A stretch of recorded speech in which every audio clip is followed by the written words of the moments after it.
Hello, everyone. Welcome. This is MBTV. This is Chad. Obviously, we have very special guest, INFJ Instinct. It's been forever since I've seen her, and I'm glad we had an INFJ on an INFJ call. We also have ENTP Caleb King. Is that correct? On this call as well. Hello. And of course, you got our host, Trey Pierce, as always. Yeah. And what did you become the other night, Trey? Was it oh yeah, you're a life coach. You stood up and said you're a life coach, right? Yeah. I said I am a life coach, and that's okay. So Trey is now officially a life coach. All right. With some bad audio quality right now.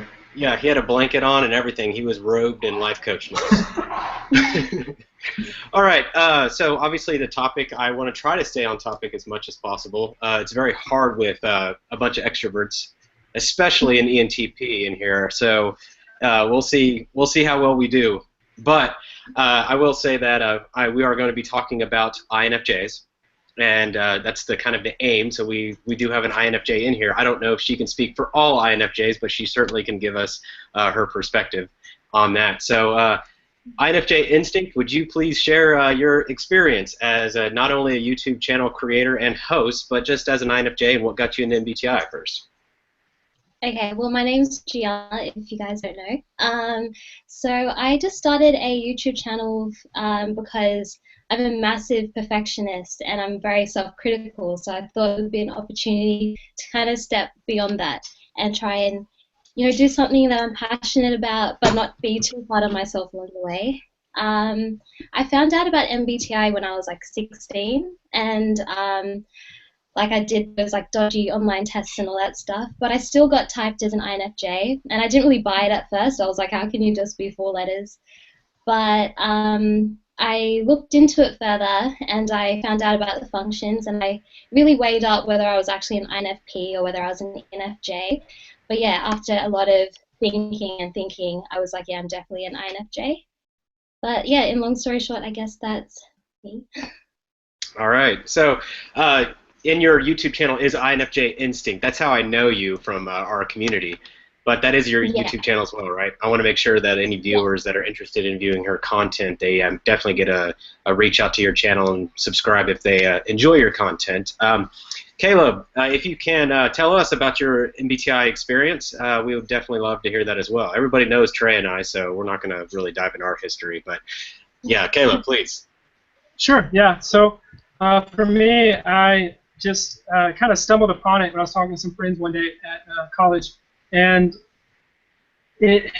ever since, I've just kind of been pursuing more self-knowledge. And I've found that MBTI really allows me to better understand myself and others. It's improved a lot of my relationships, and so yeah, I'm an ENTP. I see possibilities, and I see so much possibility in Myers-Briggs.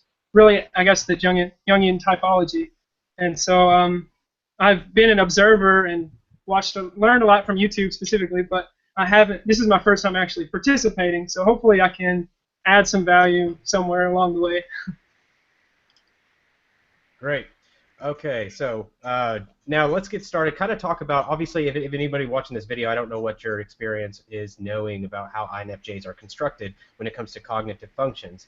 But common theory in MBTI is that, and I say common theory because there's other theories as well, but MBTI is NI, FE, TI, and SE. Now that third function, again, is disputed in MBTI theory. Is it introverted or extroverted? So, Gianna, what is your experience? Do you think that you have both preference of extroversion and introversion when it comes to thinking from the tertiary perspective? I feel like because when I do communicate with ENTJs and ESTJs, I feel like my TE is weak. I don't know. I feel like I use a lot of TI because I really relate to INTPs and ENTPs when we communicate. I think that's the best way I can really try and figure out whether I have extrovert thinking or introvert thinking. But I take a really long time to process ideas and formulate whether I agree or disagree, or well, I might at first have it in initial feeling of instinct, but I like to think it through and really extrapolate on that idea. So yeah, I definitely lean towards introverted thinking, I think. Okay. Well, hopefully that settles that dispute for now, because a lot of people, there are even people high up in Myers-Briggs who believe that tertiary function is in the same alignment as the rest of the auxiliary and the inferior. So there are a lot of believers in that. So that's kind of a toss-up in that direction. So, okay. Trey, you specifically wanted to talk about INFJ perspective. What was it that you were thinking when you actually brought this up? No, Chad. Trey. I told you I wanted to talk about INFJs and make a video on them because it had been requested, and I wanted to talk about it as well. Thing was, I said I wanted you on the call for your perspective. Okay, so you named it INFJ perspective. All right, Trey. Great deflection with the question. Yeah. Okay, so let's talk about INFJs and kind of how they're interworld. So obviously they lead with introverted intuition. Typically, from understanding and reading, they take a perspective where they identify most with their inner world instead of their outer world. And the reason because the ego is attached to the dominant function. That is typically their identity, what they commonly associate who they are. With anybody who prefers introversion, you're in an inner world, and who you are is on the inside. And sometimes people who prefer introversion have a difficulty getting it out. INFJs specifically, in general, have a hard time really feeling like people know who they are, despite how much they communicate, because they can often appear very extroverted to people. People may think INFJs are ENFJs because they lead with a FE. So a lot of people are like, wow, there's no way that this person's introverted. But on the inside, they feel like their world is who they really are is in their head, and that they have a trouble and difficulty expressing that. Would you say that's true, Gianna? Yeah, I don't think I could have said it any better, to be honest. Yeah. Yeah, So, I think that's pretty accurate. So can you elaborate on that a little more? Like how does that feel being in that perspective? Because I'm not particularly there, so I'd like to know what your perspective is on that. Okay, well, a kind of different idea came to mind with it, but what really made me understand like that idea, because when I got tongue-tied. So when I first found out about MBTI and I was learning about introverted intuition, I really related to the idea that INFJs experience disembodiment. So I feel like who I am, what I am experiencing internally is completely separate sometimes from what's actually happening externally. And then I have these moments where I'm like, oh wait, what's actually going on in the moment right now? And I have to like consciously be aware of the present moment. So when I'm talking to people, I'm using a lot of extroverted feeling, and I'm trying to be engaged with them, and I'm really feeding off of their energy. And then when the moment comes where they spin questions on me, I kind of guard myself a bit, because not only is it like it feels quite personal, but also it's really hard to formulate and articulate what it is that I want to say to properly express myself. And I'm really good, like what I was saying, I'm very natural at just feeding off other people's energy. I'm not really working off my own sometimes. So I guess that kind of attributes to that whole being different towards other people versus how I am internally. Okay. And can I add something there? Absolutely.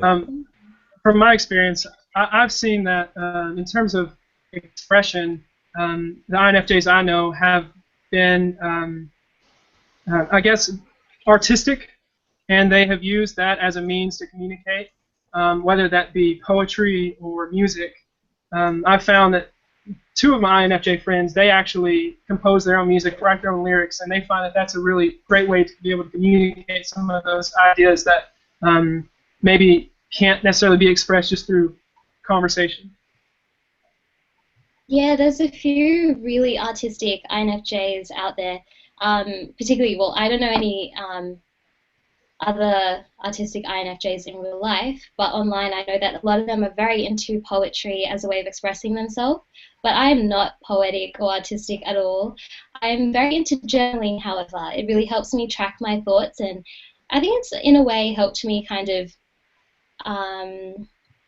more so on the emotional side. It's helped me more so with filtering my emotions, but because extroverted feeling is very capable of bottling its emotions. but it's very much helped me articulate my thoughts a little bit better and really find a way of how I can actually apply them into the real world. A lot of my ideas just stay in my head, and once they're on paper, I'm more determined to, bring them to life. Okay, so that being said, I do want to address something about INFJs in specific. The inferior function, we're going to skip the middle two functions for now because I want to go into that later, but the inferior function for any type is typically something that is deeply prized or treasured by all 16 MBTI types. So what you're going to notice, Caleb, is when you say, like, a lot of these, they have this artistic side to them, it's because they have an affinity for it, not because they're good at it, or they have this natural draw to it, and it's because it's tapping into the unconscious. This last function is something that is often vulnerable, but they feel as almost it's a gateway to being who they are. Whereas they know who they are through their dominant function, that inferior function is like a gateway to the unconscious. I can complete who I am through access to this function. So for INFJs, that's SE, which is the appreciation for sound, audio, video. Even look at John. I don't mean to call you out, but look at the way she structured her room.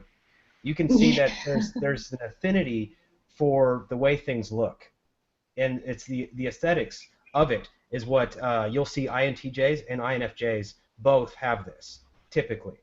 INTJs who are a little more scatterbrained, I say in the sense of organization, may actually struggle with who they are in identity-wise, whereas you'll find that INFJs and INTJs who mature naturally start ordering their external world in the sense of beauty, not in the sense of necessarily efficiency. And yeah, so, that's definitely right. Yeah. Recently, I think in the past, once I was about 16, I really figured out what my sense of style was in terms of clothing and things like that, and it kind of came out of nowhere. My parents were like, what? And I really just started really delving into that, and I started liking certain patterns and certain colors. I used to be that kid where people would be like, what's your favorite color? And I was like, I don't like color. I don't know. And but if you were to ask that now, I'd be able to give you a list of colors that I love. It's interesting. Yeah, and that's the part of the type development that's really interesting. As a particular type moves through their life, they start tapping into that inferior function more and more and more, and they start rooting themselves in that inferior function. I had a ENTP email me today, I believe. If it was today, I kind of mismatched all that up, but I believe they emailed me and told me about the stress of SI. It could have been a YouTube comment too. I don't remember, but it was the stress of SI and how they want to dig into it more, but they struggle with it. And I assured them, hopefully that that's part of the journey, is that particular inferior function is the gateway to your unconscious. And you'll see that Trey and I both have these videos randomly on MBTV or his personal channel, Trey4L. Sometimes it's the FI rant. We just have to dump it. Yeah, definitely. It's a form of expression. There's many different ways that I release my FI, but one of them is through a YouTube video. Yeah, and I do the same thing. Sometimes I just have to dump it out. I have all this gathering of information of ethics or values, and I'm just like, oh, I gotta get it out. And so it's the same thing. It's that struggle. Whereas INFJs, you'll start seeing that beauty come up, the external world being structured in a way to where it becomes aesthetically pleasing. Yeah, that's really interesting, because I just remembered how my dad's an INTP, and recently I think the lighting was really dodgy in my room and I wanted to film a video. And so he was trying to just find a practical spot for me to film, and with just adequate lighting and stuff. But I really wanted a nice background. I didn't want just a white wall or something. And I was getting really frustrated, and I was trying to find things. He's like, you're wasting time. And so, yeah, that was a bit tricky. But yeah, and, that's my essence. Good INTJ friend of mine as well is very into video and angles and pictures and making sure everything's and lighting and make sure the light's hitting right. And you'll see that. Whereas me, I don't care. I don't care about patterns. I don't care about how the wall color matches with that. As long as it's efficient and it's orderly and things are in their place where I can find them and they can do their job in their place and resources are established, that's what I want. Now, again, look at my background. I'll make it visually pleasing if it makes customers happy. But as far as my own personal living environment, I don't have any interest in making things visually pleasing. Like, I have no pictures on my wall for the same reason. I don't care. You know, like, but on the other hand, if you look at someone else, there's going to be certain pictures and the way, or putting a mirror up to expand the room and to make things look more visually pleasing. So you'll see this in INFJs quite a bit, where an INFP is going to be, a lot of times they're mixed up with INFJs, and I had a video, INFP versus INFJ, or what the hell is an INFJ, but the thing is that INFPs often mix this up, but if they start looking at inferior function and what they secretly desire in this world, you'll find that the INFPs can pretty much distinguish that they're actually INFPs based on their desire, this unlocking of TE. Okay, and that's what their hidden motive in a sense is, not in the Socionics way of the hidden agenda, but just a motive like, I want to tap into this further. Where INFJs don't typically struggle in the aspect of ordering as INFPs do, and so you'll see that quite different as well. So let's talk about FE and how that plays a role into the INFJ. Trey. Okay, I had two questions I want to ask Gianna specifically. Yeah. So something that I had been working on recently was different function roles and how each role played in someone's personality. And so, you know, let's say the fifth function, how it plays a role in your personality and stuff like that. So the seventh function, no, sorry, the tertiary function seems to be like a learning experience function. Like, it seems like if that function is ever affected, the person doesn't necessarily get too upset about it because they're more like focused on what they learned from it. And I just saw that to be common. You know, for me, it's extroverted sensing, and so I put myself out there and like do something that I did not plan whatsoever, and it was just in the moment. And then afterwards, even if it like ended really bad, afterwards I'm like, okay, that was horrible, but I also learned this at the same time. You know what I mean? So it was kind of like I could take an idea from it. You know, my introverted intuition kicking back in. And it seemed like it was in a way where the tertiary function would sort of supply the auxiliary. So I guess the first question is, do you think that you find that for you? Do you think that a lot of times your tertiary function will sort of kick in and be like, oh, like, how do I get this all right so that everyone can be happy? You know what I mean? And just sort of making sure that everyone's, that you're achieving harmony using structure. Yeah. I feel like my extroverted feeling is kind of useless without introverted thinking, because more so in the way that it helps me figure out whether I should be bothered by something. For instance, I feel like a good example would be, let's say I'm having a discussion with someone and they, like, I try to describe it as FE and TI working together in a way to pick its own battles. For instance, I'm talking about something that I'm very passionate about and someone tries to bring in their opinion, but only for the sake of arguing with me, and they don't want to hear anything I have to say. While extroverted feeling would be quite, like, feel really tense and make me feel like this is really uncomfortable, we were all happy, what happened? And I'd kind of like freak out a little bit or be a little bit like hurt by how aggressive they are. I think TI kind of helps me like kind of stay grounded in like what I'm thinking and what I'm feeling in the moment, and helps me think, is this person worth discussing with?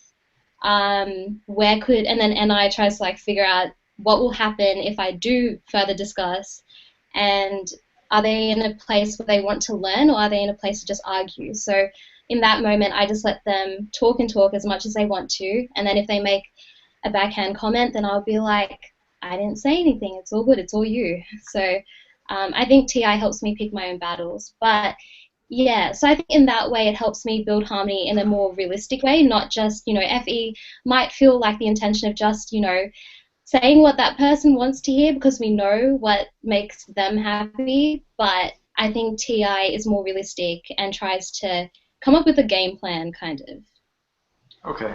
Yeah. So actually, sort of building off of that, and just one more thing. I kind of just want your thoughts on this. It's not really a question about what I'm going to say. I just kind of want your thoughts.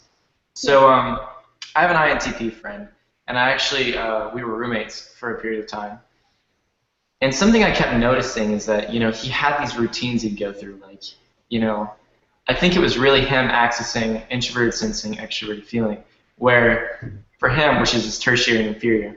So for him, it was like, he had everything just right to make everyone happy. Like, it was weird because I started finding that my entire day had just like interval after interval of like things to do that were like routines. Like, we'd go drink coffee really late at night, really late. And we'd go to this cafe that was still open, and we'd go drink, coffee, maybe eat some food. And it was just things like that where he had these routines and he had people that he would invite to them, and we would all enjoy each other. And it was really interesting. He had really accessed that introverted sensing, extroverted feeling pretty well.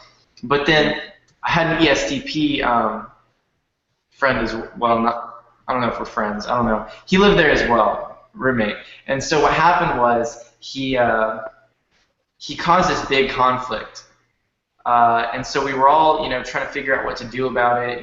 He was being very rude, and we didn't really know what to do about it. And so what ended up happening was I was like, let's get him out of here. Like, I had a plan. I already knew what we were going to do, how we were going to say it, how it was going to be done. I was like, let's get him out of here, because I knew we were going to have to deal with it in the future, and I didn't want to have to deal with it. Well, my INTP friend seemed to be in a different state where he was like, instead of getting him out of here, like, what is it we did wrong? Like, it was kind of like, what is it that was structured incorrectly? You know what I mean? And he just like, he started kind of looking at the way that things were structured and the way that we saw him every day and just how things happened. And then he sent him a few messages, and he resolved the conflict completely.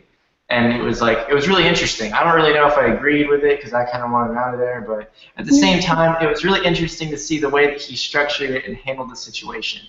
And so something that I'll see mostly in dominant extroverted feeling users, and I don't see this so much in auxiliary, but something that I'll see is when there's a group of people, and I think that, would you agree that FE is sort of like group values?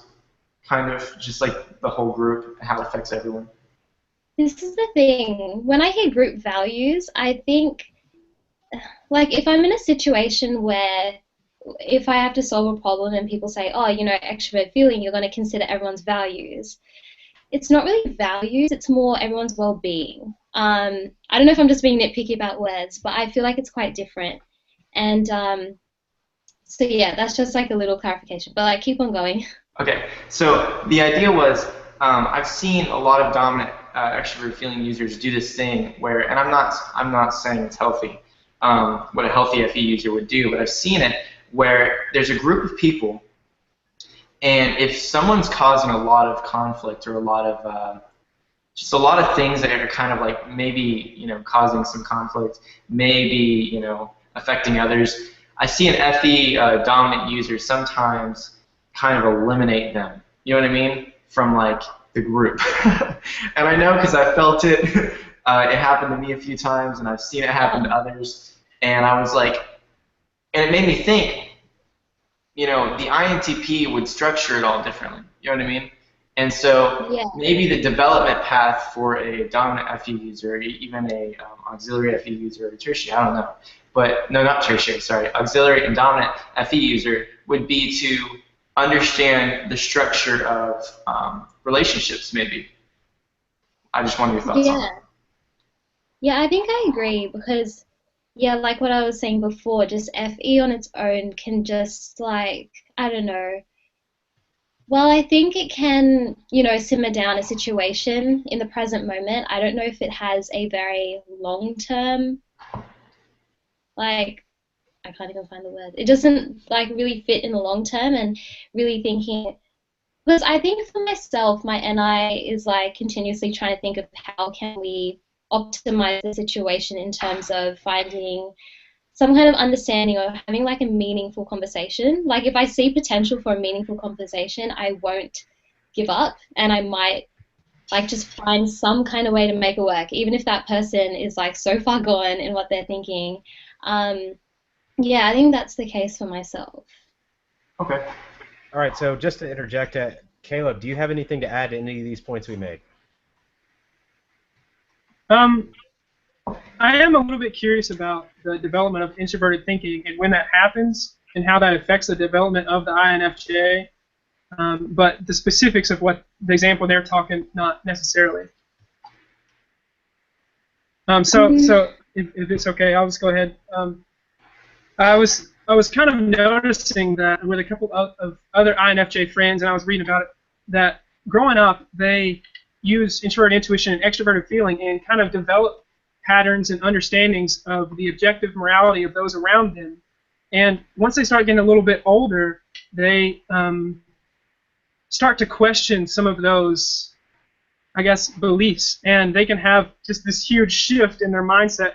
And I was curious if you had experienced that, and if that's maybe introverted thinking starting to come up in the stack where one might analyze those beliefs and assumptions in a way that allows them to kind of come to their own worldview. Is that something that you've experienced or seen? Yeah, definitely. I think you said it really well. When I was quite young, I was just very NIFE focused. I was just very curious, and I wanted to continuously ask questions, but they were very much steered towards how can I be a good person? How can I, do things to help people and try and understand people's emotions? So it was very broad in a way. But when I kind of turned 13, 14, I really started to hone in on what I was really curious about and kind of filed down into this kind of tunnel vision of just kind of, because when I was 12-ish, I remember I very adamantly said that I'll find a cure for cancer, and I realized that I was very passionate about like the field of medicine and understanding I think once I became aware of, cancer and things like that, and how I became aware of different sides of the situation, so not only the person, but the fact that it affects the family, that it affects things financially, I started to kind of really hone in on how can I practically help these people. And then when I was like 16, I started doing things like shaving my head for charity to raise money for a cancer foundation. So I don't know, I became very focused at a certain point. And I feel like I can more so now stick to my guns better than when I was younger, because when introverted intuition and extroverted feeling are just going about its own thing, it just tends to want to gather information because it sees all knowledge as quite valuable, and then after we gather that information, we kind of file it down. But I think INFJs tend to see the value in everyone's opinions because we realize that everyone has an opinion for a reason. So I think TI comes in after that, and we see, is it really a logical thing to take on? And does it fit my framework? Yeah. Okay. So another thing with introverted thinking, I've noticed as well that it can, I guess, manifest in a way that can be a little bit negative for INFJs, in that they can be overly critical of maybe others or even of themselves in a perfectionistic way. And I was wondering if that's something you've also experienced, and if you had any thoughts on that. Yeah, a lot of door slamming happened when I was about 15 or 16. I wanted to be everyone's friend when I was quite young. I went for leadership opportunities, and I was very adamant to be liked by people, but in the way that I wanted to be liked so I could achieve things to help other people.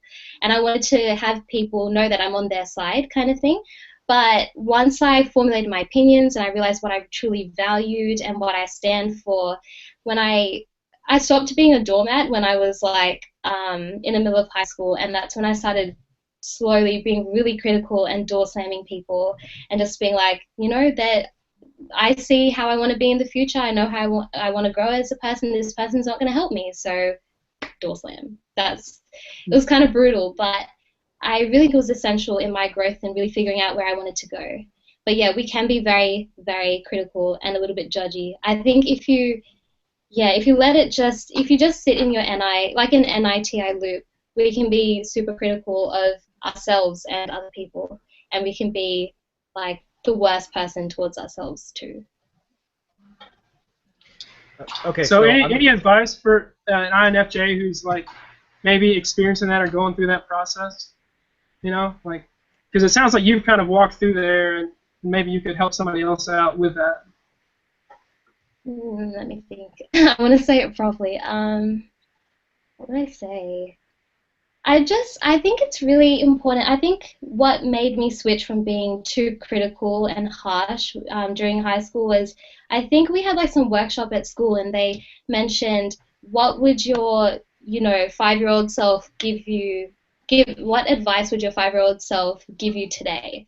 And that really made me realize that you shouldn't lose I feel like what I was as a child was my inner essence of who I am, of course, because you don't have any self-confidence issues. You're just being yourself. So I think to remember who you truly are and where your heart really lies, and knowing that you are the kind of person who wants to do the best by people and to consider the other person's emotions. And I think just NI and TI alone can just completely eliminate the other person, and we can turn quite selfish. So I think finding some kind of equilibrium is just really important, and just really reflect properly before you just make a really intense decision. Okay, so I'm going to move to another topic. Well, actually, it's similar to what you have just talked about, actually, which is the door slam. This is a very common INFJ thing. And from a framework given that there's two types that are capable of this door slam, the ISFJ and the INFJ. The question you have to ask is, why is it that way? Well, you can't be the ENFJ, and it can't be the ESFJ. And the reason for this is because when you have the dominant function, it represses the inferior. But when you have an auxiliary and a tertiary function, they don't repress each other. So you'll find a lot of logical INFJs. You'll find a lot of practical ENTJs. You'll find a lot of, you're going to find a lot of emotional ENTPs. Not emotional in the sense of like, oh, I'm crying, but just value-based. I got to care about this person's feeling. You're going to see that. You're going to see eruptions of this tertiary function into people's personality. I've learned this from doing over, say, 70 Step 2 tests. I've done quite a bit of Step 2 instrumentation with Myers-Briggs, and you'll see a lot of times that INFJs come out as logical INFJs, or critical or questioning INFJs. Or you'll see this, and this is because that tertiary function is not repressed by the auxiliary function. Whereas if with ENFJs and ESFJs, that TI is completely repressed. So the question that people ask is, well, what actually happens from a cognitive dynamic from INFJs that creates this door slam? More so than ISFJs. First off, it's the rooting in ethics. Ethics is your feeling function. And the feeling function is extroverted, and you have an introverted logic, which this logic and ethics, they're both grounded in reason. One's ethical reasoning, one's logical reasoning, and actually ethical reasoning is very logical. It's not illogical by nature. So it has to have the balance from this function to be complete and true ethical reasoning. So if you have a particular situation, and this is where FE is misunderstood, because a lot of people are like, hey, I've got FE here, and I care about the group values. Okay, the group values is this and this, but the truth be known is no group has values. No group has the same value. There's individual values, and collectively they can agree on a consensual value base. But how often do you get a group of friends that actually like, let's talk about our values before we talk about anything else? It's not often. So there's no agreement. Now in a company, it's different, because when you're hired, here's the company's values, here's what you've got to follow. From a professional standpoint, it's different. From a friendship or a group or a dinner or whatever you may be at, an FE user doesn't go, well, I'm going to harmonize with the values of the group, because the group has no values. Yeah. Okay? So the values are a collection of independent values. So the question is, what makes the INFJ actually consider which value is best? It's grounded in the introverted thinking and the introverted intuition, okay, the insight of what's going to yield the best result to create a positive harmony based on my own values and what I believe to be true, which is rooted in logical reasoning. Okay, so you have to see how this type dynamic works. It's NI, FE, TI, and all this is very, very important when it comes to what the word harmonizing. Okay, it's the FE is the extroverted component of that, so that's what they see as this harmonizing effect. So let's just blame FE, but you can't blame FE by itself. It's actually NI and TI, and that's what's taking the full responsibility. And they'll know the data is coming from the subjective frameworks of intuition and the subjective framework of thinking. And it's extroverted through feeling. Okay? That's what creates the harmony in the INFJ. So it's important that people understand the door slam comes from a place of where these values that are contrived through TI and NI, these values that are contrived through those functions. Okay, so I have these set of values. Here you are. Now I'm going to write you off because you don't actually harmonize with anything that is even humanistic at all. Okay, I'm going to cut you out, but I'm only going to cut you out because it's going to do you good. You have to see that you don't align with this particular perspective. It's not that I hate you. It's I don't want to be around you personally until you grow up or whatever, until you learn your values, until you figure out what you're contributing to the world. And that's because you're looking at two perspectives. You're looking at an NI perspective, and you're looking at the TI perspective. The NI is predicting the outcome of this person. Okay, this person is going to continue this path, and they're going to continue to cause harm. The TI perspective is, here's why they're going to continue to cause harm. Here's what happened. Here's what has happened in their past. Here's what the data I've gathered. Does it make logical sense for this person to continue harm? And is it rooted in what ethics this person has? So with that typical framework, the INFJ door slam is a real thing. And for the ISFJ, they use SI, which SI will state, oh, SI is going to state this. Well, you can't just cut people out of your life. It's just not fair. The INFJ doesn't refer to that naturally. They don't use that. The INFJ is like, no, this person has to go, and here's why. And they have a reasoning because they can see the prediction of the future, where the ISFJ is more focused on what is morally right based on historical trajectory. Okay, so that's why the INFJ is more likely to do the door slam than any other type. Now, Gian, I have a question particularly for you, in the sense of compatibility.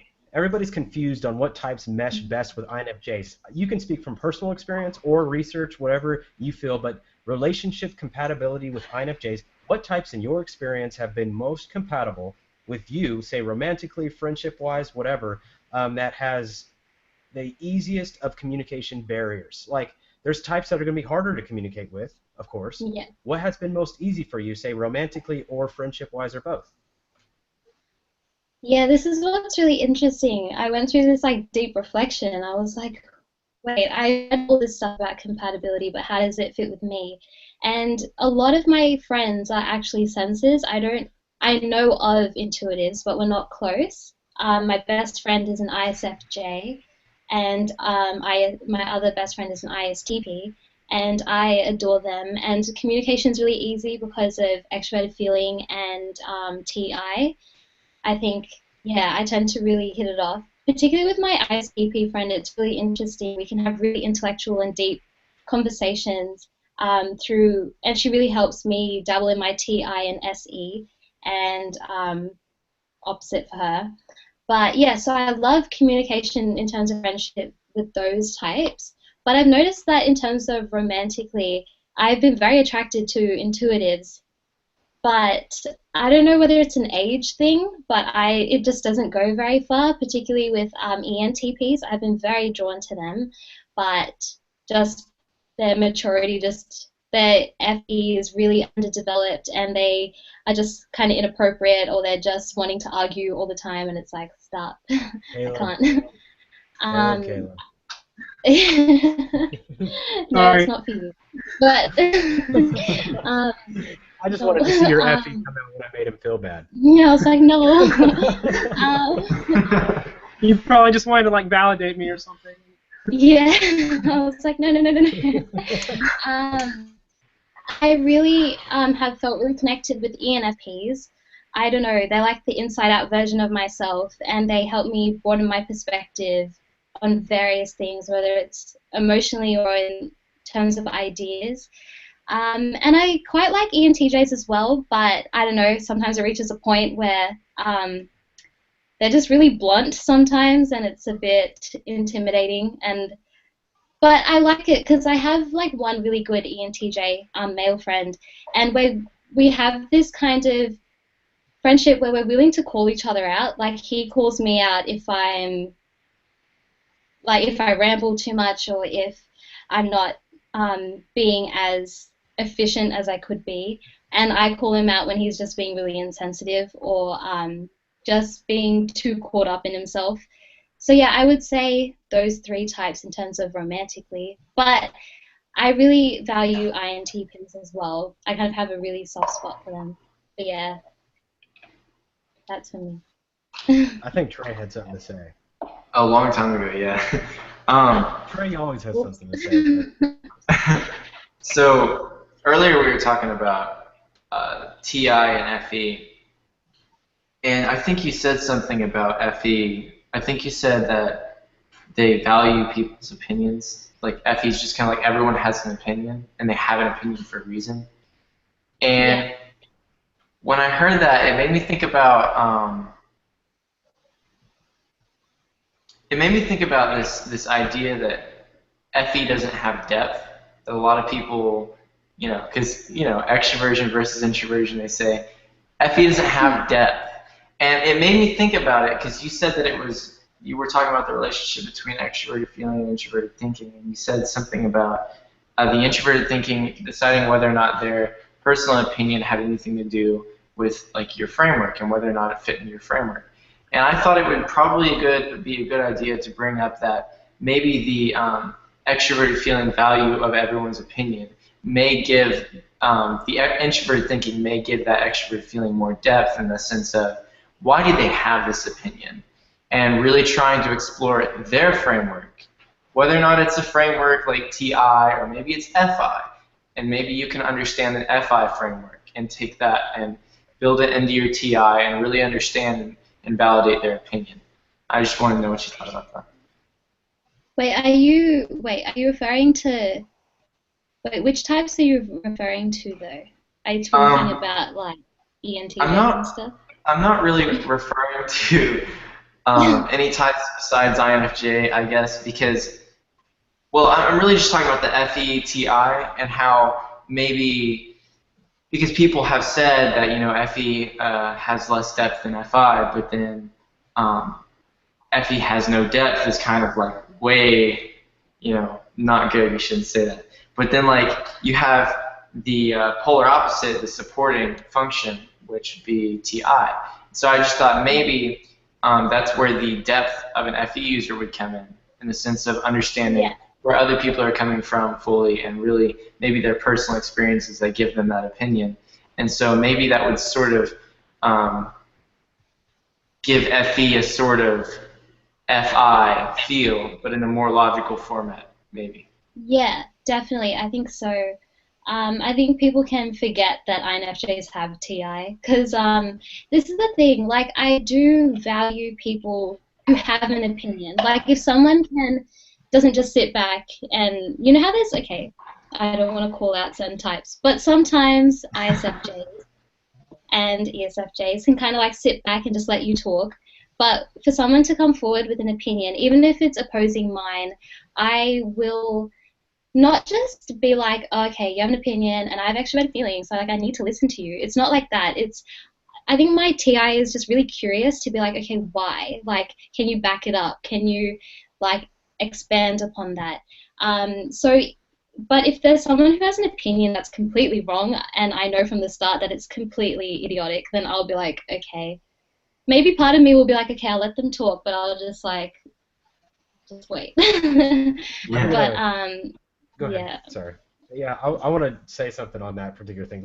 I just want to throw this in here as an ENTJ. Let me tell you, when somebody says something stupid, I have this burning passion, and my conscious mind is telling me, and I say my conscious mind because I've trained myself. It's like, don't say anything, and it gets so powerful that the shell that I contain myself, it just goes up, can't do it, and I got to say something. I'm like, look, and sometimes it takes like 20 minutes, and then I'm like, when you said that was just, I can only hold it down for so long, and they're like, you're bringing that back up again? I was like, yeah, because it was so stupid. I've been thinking about it for the last 20 minutes. Yeah, that's really funny because I do have that burning feeling as well, but as much as I have that feeling, my reflex is just to smile and be like, okay. Like, I just can't control it. I just start smiling or I just nervously laugh. I don't know. But what you said was really interesting because with close family members, I'm very, very likely to just speak my mind, and I will call people out very quickly. But like if I was in a conversation with a stranger or like an acquaintance and they were just expressing themselves and they said something stupid, I'd probably just sit through it and maybe occasionally be like, you're wrong, but I'd probably say it in a very like kind way. But with my family and people that I'm close to, I'm brutally honest, and I will be like, that's stupid. What? Like, come on, kind of thing. And when we say that's stupid, we're not saying you're stupid. But everyone's like, you just called me stupid. No, I said what you said was stupid. We're talking about exactly what we're pointing out, not you as an entity. Your entire existence is stupid. Usually what I try to do is I try to ask a question to them to help them think about it, to realize how these things are not coherent at all. You know, I would just call them out on it, but I've realized that it's better if you get them to think of it themselves, or else they'll just think you're attacking them. Yeah. So it takes a skilled question. You know what? I've seen that, and it's funny because like people will do that, where they like ask you a question, and then like I hear it, and they ask me the question, and then I think about it a bit more, and I realize where my flaw was, and then right there, I go, oh, and then I like kind of speak out what I was thinking, and then they look at me and they go, yeah, and I was like, wait, why didn't you just tell me? Like, I don't know. For me, I'm like, why didn't you just tell me from the beginning? I can tell that you held it back and tried to do this, like, oh, let me ask you questions from this. I mean, very thoughtful of them, but still, I'm like. You got to remember, too, the argumentation standpoint. ENTJs will argue a point by looking at objective evidence. Like, did you not see that? Did you not see this? Whereas TI users will typically say, well, your theory, this, X conflates with your previous theory, Y, which doesn't work with, because those are two separate entities. Therefore, you know, you're not having this particular, you know, aspect of, and tried so hard. And yeah, I can't even do it. I have to. It was a good try. It was a good try. Yeah, and I have to have an actual live example, but you'll see it quite a bit. Like they're actually looking at internal consistency of logical statements, and so you'll see a lot of that in that TI perspective of, you know, you have this particular, or they'll look at fallacies in arguments because it's not internally consistent. Which is good to have, because, I mean, you want to make sure you're consistent all the way around. Right, and whereas ENTJs will point out objective evidence, like, when you push this button, that thing's going to punch you in the face. Don't push the button. You know, like, and it's pretty objective, like, okay, don't push it, whereas they're looking, so you can always look at argumentation style, and you can typically see the difference in TI and TE, whereas TER, even INTJs, when they're arguing against, say, an NTP, you're often going to see that whole, the NTPs analyzing each component of what the NTJ is saying and saying, well, these two don't line up. Therefore, you're actually internally contradicting yourself. Whereas the NTJ is like, yeah, you can take your argument, debate skills or whatever. It doesn't matter because look at the world. Your theory doesn't work because they tried this and it's not working. I'm sorry, you're wrong. Like, so you see there's both sides, and you can't really say one is right or one is wrong. TE's right or wrong, or TI is more right or wrong. I think it's important to be able to look at that. And in a tertiary position for the INFJ, this is a background thing. It's actually happening in the background. It's not evident in the personality per se, but somebody may say something and throw something out there. They're weighing it against internal consistency. It has to have internal consistency because they are taking notes. You said this, no, those two things don't line up. What's going on? You know, so they are taking notes of those, but it's not that, like, it's not conscious and awareness, because the mind's eye is on two things. It's on your preferred method of perception and your preferred method of judgment. The mind's eye is not focused on your tertiary unless you consciously change and shift gears to your mind's eye. You know, then you're like, oh, okay, now you're looking at it, but you realize it's still happening in the background.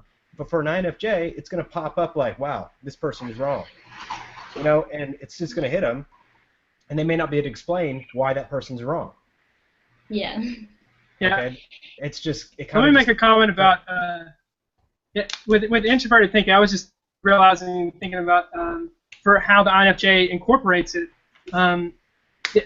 It actually allows them to critically analyze their own introverted intuitive map that they have kind of created in their own mind, and it allows them to have wonderful internal cohesiveness, which I've noticed as an ENTP.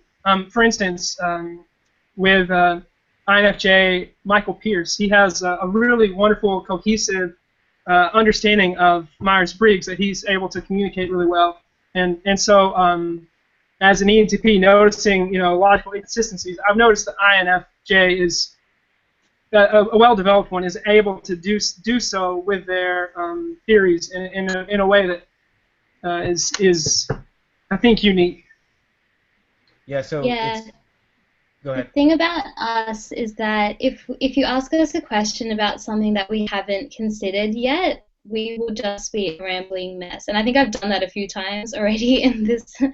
But yeah, I think for us to properly express ourselves properly, I think it has to have gone processed through our introverted intuition and introverted thinking. Otherwise, we can be a bit rambly and not know how to formulate our thoughts because the way that like introverted intuition works, it's quite jumpy, like in a way, like it makes conclusion, but you're like, there's no why to it just yet. So we need to like actively use our TI to probably be able to know why and then express it afterwards, I think. Yeah, I would say that's a fair analysis, and but again, we got to make sure that people generally understand that TI is happening in the background.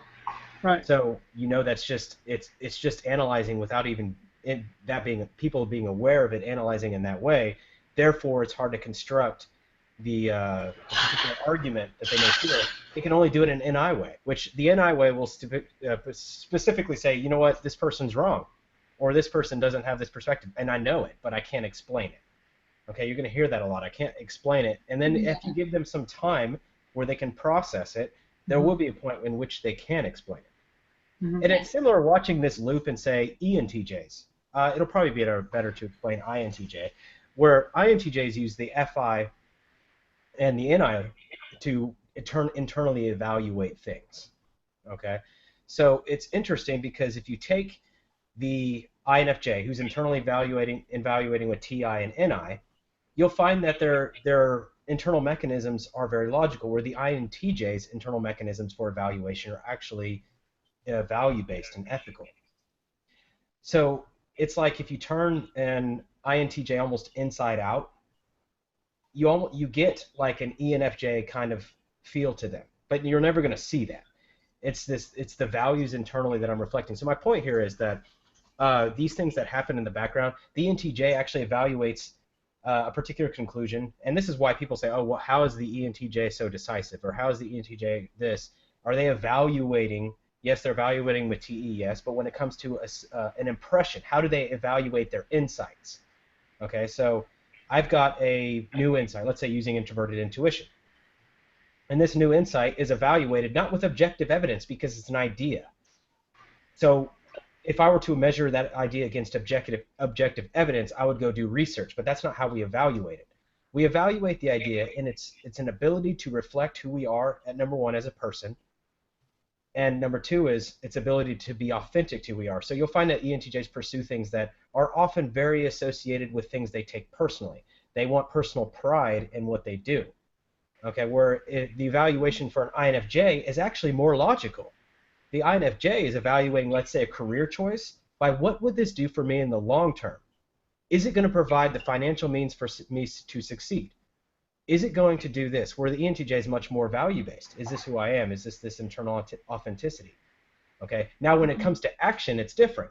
The INFJ is going to take this logical conclusion, and they're going to convert it into a way where it's actually promoting the harmony of a group and exercising their logical conclusions in a value-based way. Whereas the ENTJ is going to exercise this emotional conclusion or this value-based conclusion in a logical way. And so we got to remember that if we think of the introverted functions as your way of seeing things in alignment with yourself, whether it's logical or ethical, we have to look at the extroverted functions as the way you express yourself into the world. So when it comes to quick typing somebody, we look at somebody and go, I don't know what type that person is. You can do what I call a quick type. And a quick type is not 100% effective. It's not even 50% effective, but it gives you an idea of what language they're speaking at any given time. So if I'm talking to somebody and they're extroverting feeling at a given time, then you're like, okay, this person's extroverted feeling. they're extroverting feeling at this point. Now here's how I can respond to that. I can use the feeling function as well and evaluate these particular feeling methods, right? So when you got to remember that these extroverted functions aren't identified necessarily with self, only in the sense of the ego's attachment, but they're identified with the way that we project our internal world onto the world outside of ourselves. Okay, so when it comes to the INFJ, they're no more or less logical than any other type. You just can't see the logic that's happening internally. That's the difference. And the same with INTP. You know, you only see what's being extroverted, and that's the tough part. You can see bits and pieces of those that information that's gathered internally, but ultimately you're going to see it through a nice little encapsulated form, a shell of either FE, TE, NE, or SE. That's what they're extroverting into the world. And so that's what people have to understand when you're looking at an INFJ, which is the rarest of all Pokemon. What you're going to see is extroverted feeling, typically being extroverted. But so you may think, oh, this person is emotional, or this person cares about everybody in the room, when in reality, they're actually weighing against a very logical framework. They're not mutually exclusive. It's not like, oh, I'm in FE mode, oh, I'm in TI mode. It's not like that. Now, with the dominant and inferior, it's a little bit different because the dominant does kind of repress the inferior's function.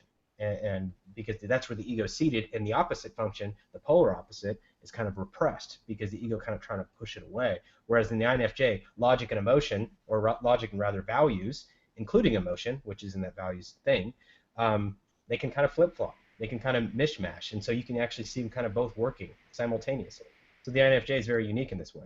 We got a comment on this video. Somebody said, why doesn't anybody ever talk about ENFJs? Well, the thing is, this video is about INFJs. Most people don't talk about ENFJs. Most people don't talk about anything Myers-Briggs related, to be honest with you. But it's actually because most ENFJs, just like ENTJs, are out in the world extroverting. That's their primary modus operandi. That's what they want to do, and that's what they're doing. So there's not a lot of videos about ENFJs because they're pretty much doing that very thing. They have to operate in the external world. And so they're not out looking for information because their primary mode is not to internalize information. You'll find that most people who browse YouTube videos, most people who are looking at things on YouTube are actually, they prefer introversion. Okay, and so they're actually trying to gather data. Okay, you'll find that most people who are interested in Myers-Briggs are of the NF group. They're NFs. And so you'll find a lot of INFPs, you know, on YouTube, INFPs looking for more information in Myers-Briggs. Same with, you know, ENFJs, INFJs, most of those people. But ENFJs are like, okay, I got enough, got to go. INFJs like, oh, I could keep learning this all day.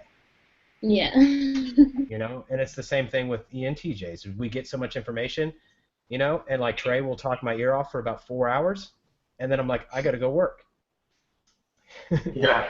Yeah, but Trey, see, he's doing what ENTJs do. He gets this information, and he has to put it on somebody. Just like I get the information, I have to put it on somebody. He just chooses me. He just chooses me as his victim, and so, and probably a bunch of other people he knows when he can't get rid of me. Definitely. Yeah, so he's doing what ENTJs do. Well, as INFJs may contain it and not say anything for a while. They just don't necessarily feel that urge. Now, again, they do want to use FE at a certain point and go, okay, I can do this now, or I want to do this. But it's it's not like, that's who I am, I got to let it out, where ENFJs do. So the answer to your question, whoever asked that on the comment, is simply because ENFJs typically aren't on YouTube, you know, making videos or asking questions. They're actually out doing the things that they feel most attached to. Just like the ENTJ wants to build something, they're most attached to that. You know, and Trey and I's perspective, we're on YouTube simply because this is what we do. This is what we're doing. You know, if it weren't for this, we wouldn't be on here. You know, but so that's the thing, is we have that outlet, whereas the introverted types are typically looking for that information, especially introverted intuitives and introverted thinkers who are trying to gather and build these frameworks. Introverted feelers are typically reflecting upon themselves. They're not looking for information outside of themselves unless they're using their extroverted intuition. But again, they're asking questions. Whereas INFJs and ENTJs and INTJs, introverted intuitives, the NJs, don't ask questions typically. They'll actually let the information sink in and analyze it. And when they hit a wall, they may ask a question, but it's not their natural default. Where you'll find extroverted intuitives are generally always asking questions. Even in their argument style, they ask questions. That's how they shut you down, is by asking questions, is this constant questioning and it's because that's how they extrovert, especially extroverted intuitives. You know, I would clarify there that with extroverted intuition, at least the way I see it, it is a perceiving function, and it does ask questions. And so for me, I do find myself learning a lot, and whether that's through books or through YouTube, through you all, there's a lot of options. But for me, it's definitely a very popular or common mode for me to find myself in, and I do build that structure systematically internally. But so I would say that ENTPs are pretty common as well. Yeah. But you'll see it in a different form, is my point. You'll see it as them being interactive. They're always asking these questions. True. Whereas the NJs don't prefer to ask for advice unless they really respect someone. You'll find a lot of NJs don't go out and ask for advice, or they don't go out and, they prefer to reflect on their insight. Whereas the ENTPs are actually reflecting as they're talking. Yes, true. Yeah. And so the NJs actually have to let the intuition process, because this is how they prefer to perceive. The NTPs perceive actually by talking and exploring options. And so they explore out into the world, whereas the NJs explore in their own head. And that's what that mode of perception. So question for Gianna here is, because you have NI as your dominant function, you're going to have insights and a conceptual framework being built. Would you say that this conceptual framework is built upon your primary lens of judgment into the world being human values and humanitarian things, obviously, focusing on the world values and the world around you? Being an NI user, I'd imagine you have a pretty big perspective on the interrelationship of values of the world. Would you say that your NI conceptual framework is primarily based on humanistic ideals? Or would you say that your framework is kind of a mixture of both humanistic ideals and, say, logical frameworks and systems? Could you give me an example of the second, of illogical frameworks and stuff? Okay, so, like for example, as an ENTJ, my perspective using NI is always, my framework is always based on cause and effect. If this happens, this will result. If this happens, this will result. If this happens, this will result. And it's object-oriented. Okay, so it's object-oriented. In fact, I see people as like pieces on a chessboard. And so if I know that if I move my knight here, then he's going to move his pawn here. And this is essentially how I see people. And it's the same with values as a cause and effect type of thing.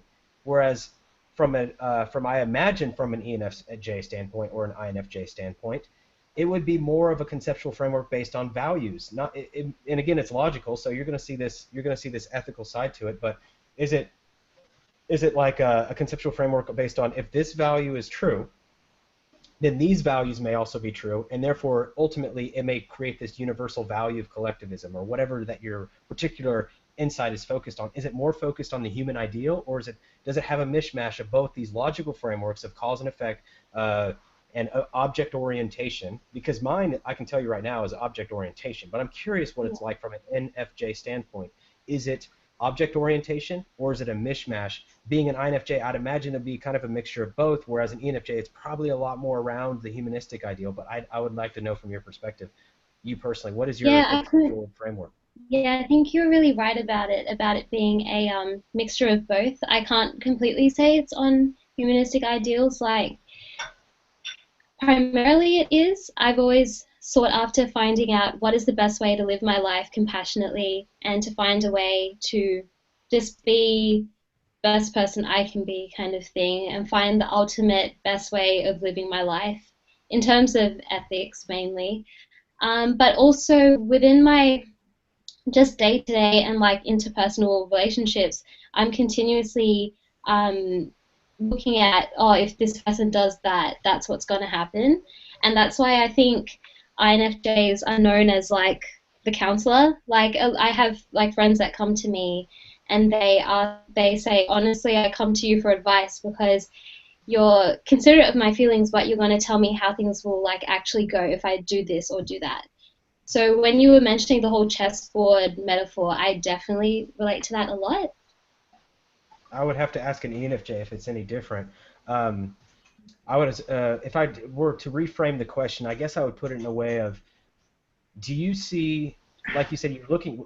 I think this really answers my question. Actually, you said that you had focused on humanistic ideals and in which way you could live your life to where you could do the most good, right? That's a very NIFE orientation. I don't think like that. My NI doesn't even think about cause and effect like that. Yeah, and so I think more of like, if I do this action, and it will result in this financial gain, or it will result in this particular gain or loss. If I do this action, and it may not be financial necessarily, it will result in the gaining of, two relationships have this equity on them, and two relations. See, I objectify things that are human. Even in my NI, things that are human, they tend to be objectified. So, I have 3 relationships here, but the total time that I've invested in these 3 relationships may be 10 hours, and the total time that I've invested in this one relationship is, 7 hours, or 10 hours, or 17 hours, or whatever. And I value these relationships on a more of a objective standpoint, in the sense of like object orientation. So, and this is how we naturally are. Now, naturally ENTJs, we don't totally exclude FI. So I'm just saying, from a natural cognition, from what is conscious, I see the relationships as an object, whereas if I actually take time to really think about it, the FI will kick in and I can evaluate it based on that mechanism. But because it's an inferior function, it's very likely for ENTJs to lose focus on the value, that inherent value of those relationships, whereas I could just look at, I've invested 10 hours of equity here into this relationship, where I put 100 here, so this one naturally has more value.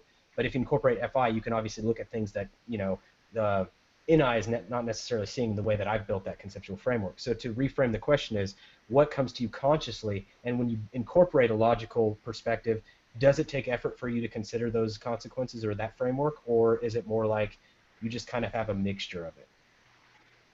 I really think it's a mixture. I can't really, because I think they all, I just feel like INFJs can tend to be a paradox. Like when it's, like what I was saying before, when I'm looking at like an individual situation, I will just look at everything in terms of, like, let's say someone comes up to you, it sounds so superficial and dumb, but like, let's say one of your friends has like a problem with a guy, and like they're in a relationship or whatever, and they like confide in me. I'm just like, I don't know, I'm not very like emotionally connected to the situation. I'm seeing what can happen if she continues to invest in that relationship, and what like red flags there are and things, and I tell her honestly what I think is going to happen. But when it comes to, let's say I'm like, as I grew older and I became aware of what's going on in the world, in terms of, education and, wars and things like that, I was trying to figure out from a very young age, how can we solve these problems? But my natural instinct is to react with compassion. So, I don't know, I just have both. I don't know if that feels like it was really poorly worded, but I hope that kind of helps. Yeah, and what I was trying to distinguish, because I actually haven't read it anywhere, is, does NI operate in a dynamic way with its auxiliary judging function, or in the INFJ or ENTJ or in the INTJ, does it operate in a different way? That's what I was trying to see. Is it that INTJs are building this collective framework, or does NI in itself, is it completely independent of the judging function? And I wanted to see from a personal standpoint that, like I said, I don't think mine is totally independent. I think mine is, it does function with TE, and it does function with FI, and it weighs all these things out. I think it's a collective, but I think for INFJs it's a lot more easy to have that logical framework backing it. And because, again, it's your tertiary function is not repressed, it's just unconscious. So I think those variables are included. Whereas I use NI as an auxiliary function, which is, secondly preferred in my preferred method of perceiving, but I don't, and this function does not repress my SE, but it does, the TE represses my FI, so naturally I tend to objectify people more in my insights. So in a way of putting it, it's like my NI is subservient to my TE, and it ultimately may not have as much horsepower as an INFJ or an INTJ's NI, simply because it's repressed it's serving. It's like almost like subservient. Now this isn't MBTI theory. This is actually more of a socionics concept, and it's not in socionics, but it's similar to the way functions interact in socionics. Trey, you got an addition? Yes, I know exactly what you're talking about, what you're asking, because when I picture the NI and a ENFJ or INFJ versus the ENTJ and INTJ, I actually see it differently in my head. So like for one of them, it seems like I can't necessarily describe the way I see the NTJs, but it's more linear and stuff.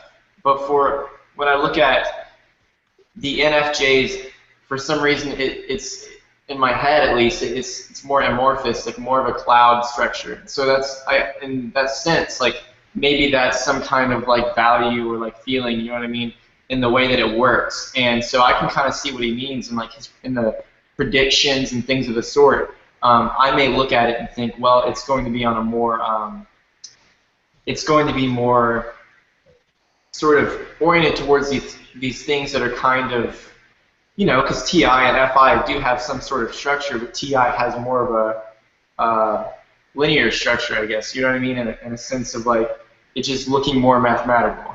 Well, here's what I'm trying to get to is the tide dynamics of it all, because I'm actually looking at ENTJ and ENFJ quite differently than I'm looking at INFJ and INTJ. Here's an example, a live example, okay?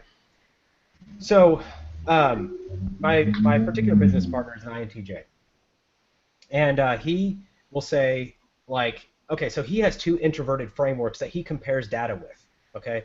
He weighs out decisions with FI, and NI takes the perception. So when he's making a decision or thinking of something, he often includes, and I found this very unique about him, he often includes things like, what would this person think? What would this person feel? And the moral implications of a particular action, okay? I think this is true for almost all introverts, because they're weighing against, people who prefer introversion are weighing against two subjective frameworks. They have a perception framework and they have a judging framework. And so because of this, what I'm saying is ultimately the auxiliary function is subservient to the dominant function. So the scope of NI for an ENFJ and a ENTJ seems to be more limited. Because when I'm looking at an NI insight, and I have an NI insight, it's pretty much object-oriented, whereas an INTJ has an NI insight, and it's not just object-oriented. Often he'll have an insight, and it's both logical, because he's using the extroverted thinking, but it is also values-based. It is also ethical. Whereas for ENTJs, it's typically, I tend to think that we objectify our insights more. Now, granted, INTJs are notorious for extroverting this objective analysis, but their insights, if you were to take your insight out of your head and just picture it in a movie, like it was just a movie, you might find that the INTJ and the INFJ actually have an internal world that is very similar, because they're weighing against two criteria, the auxiliary function and the tertiary function, that are both thinking and feeling function, and these functions are not repressed. So the INTJ and the INFJ may appear very, very similar in this regard because their insights aren't limited. Whereas the ENFJ and the ENTJ, their insights actually may be limited because the overwhelming presence of primary the modus operandi, focus on the real world, focus on the external environment, and so is my auxiliary function subservient to that ultimate function? And the FI internal framework is repressed. So is it the fact that, hey, our internal frameworks may actually be limited in scope and compared to the INFJ and INTJ, which would bring more light of awareness to the fact that maybe that the auxiliary function actually does have a limited scope. That's my whole point here. Is it limited more so as an auxiliary function than it would be in a dominant introverted intuitive? And I don't mean power or use of function, okay? I don't mean strength of function. I just mean the scope in which we can use it. Okay, so any thoughts on that, anybody? I'll add something real quick. When you were talking about that, you kind of mentioned, you kind of asked the question, in essence, could you isolate introverted intuition from either extroverted thinking or extroverted feeling? And I don't think you can do that. I think the functions necessarily work together. So I think what one perceives and what one creates the introvert intuitive framework around is, I mean, it is, from my understanding, very subconscious, but it also is kind of controllable in the sense of what your desired insight or idea is. So you kind of do filter the perceptions around what your motivation is. And I think the judgment axis is going to affect what you're motivated by and for. So Yeah, I would think necessarily introvert intuition will change if it's in an INTJ or an INFJ, but I do believe that the scope will be wider and more flexible in introverted dominant versus like an ENTJ or. Yeah. Does that make sense? That's why I agree with you on that. That's what my whole point was, and I'm glad you captured my point because I was having a hard time actually elaborating on that particular point because it just was an insight that hit me as we were talking about this. Yeah. I was like, the way that Gianna explains her perspective, it kind of hit me, and I said, okay, her NI sounds a lot more let loose, as in I'll take all insights. I think my NI actually is subservient and saying, look at logical consequences and logical outcomes. And the question that I have to ask myself is, yes, I can probably frame my NI to start looking at more value-based things, but number one, is it important for my NI to do that, or should I just let it operate in its natural default scope? Obviously, I want to strengthen its ability, and I want to keep doing that with all my functions, but let it operate in its natural scope and don't try to bend it outside of that scope because, I mean, I don't even know if I can bend it outside of that scope, figuring this is our hard wiring. I wouldn't even know the first step to do it. But the point is just knowing that, okay, so you have an NI that's uninhibited, that's not inhibited by your other functions, whereas an ENTJ and the ENFJ, the NI, to me, it seems a little more subservient. And I think this all has to do with the position of the dominant function. It's an interesting concept. Obviously, it's not something that we're going to be able to prove or validate right now. It's something to weigh over, though. I think it's definitely a power to people who have a dominant intuition function. It's not refrained by or a dominant perceiving function even, is their perception is not restrained by their auxiliary function. It's not restrained. Whereas their auxiliary function, if it's a judging function, which it would be in a dominant perceiver, what's the scope of that function? What is the scope of that function? How is that function of use? And I think you can see this clearly in an INFJ and an ENFJ, the difference between the two. The FE would be subservient to the INFJ's intuition, whereas in an ENFJ, the NI is subservient to their FE. And if you can see this in personality, you will see that their FE tends to be more unrestrained. And so I think there is a little bit of truth to it based on, again, objective criteria, but I'd have to explore it further to have any validation and obviously resort to experts who may have studied this previously. I wouldn't know where to cite this information yet, but it's definitely something worth exploring. But we got to move back to INFJ real quick, and I have a good bridge to that. Okay. Okay, so you were just talking about the NI function. I was just going to say that it was interesting because, oh, dude. Trey. Yeah, I might have lost it, man. I was waiting for a while, and so it's gone now. But that's okay, because I still had a question about ENFPs and ENTPs, your relationship experience with them, Gianna.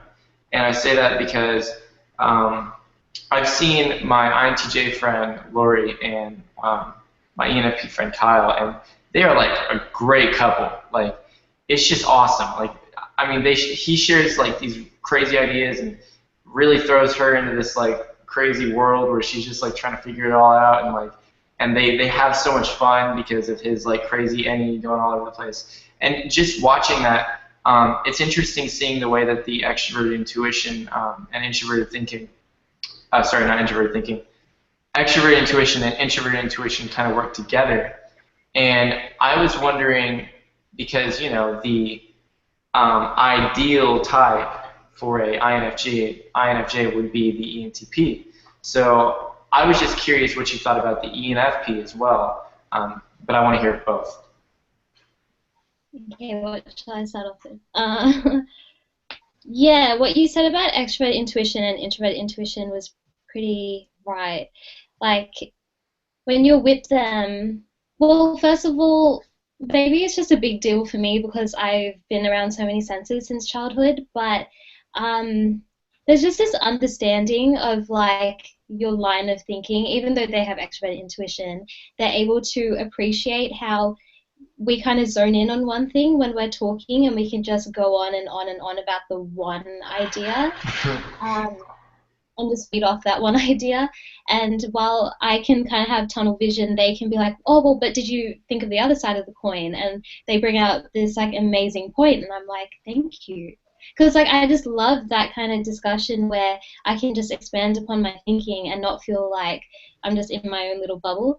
So that's what I valued both. But this is the thing, like I've had a stronger kind of relationship with an ENFP than an ENTP, simply because the ENTP was a little immature. And but in terms of like, attraction and things, I'm like very, very attracted by ENTPs, just the way they talk and just their whole demeanor when they're in a social situation and stuff. And also tertiary FE, how they have those vulnerable moments with you, it's kind of sweet.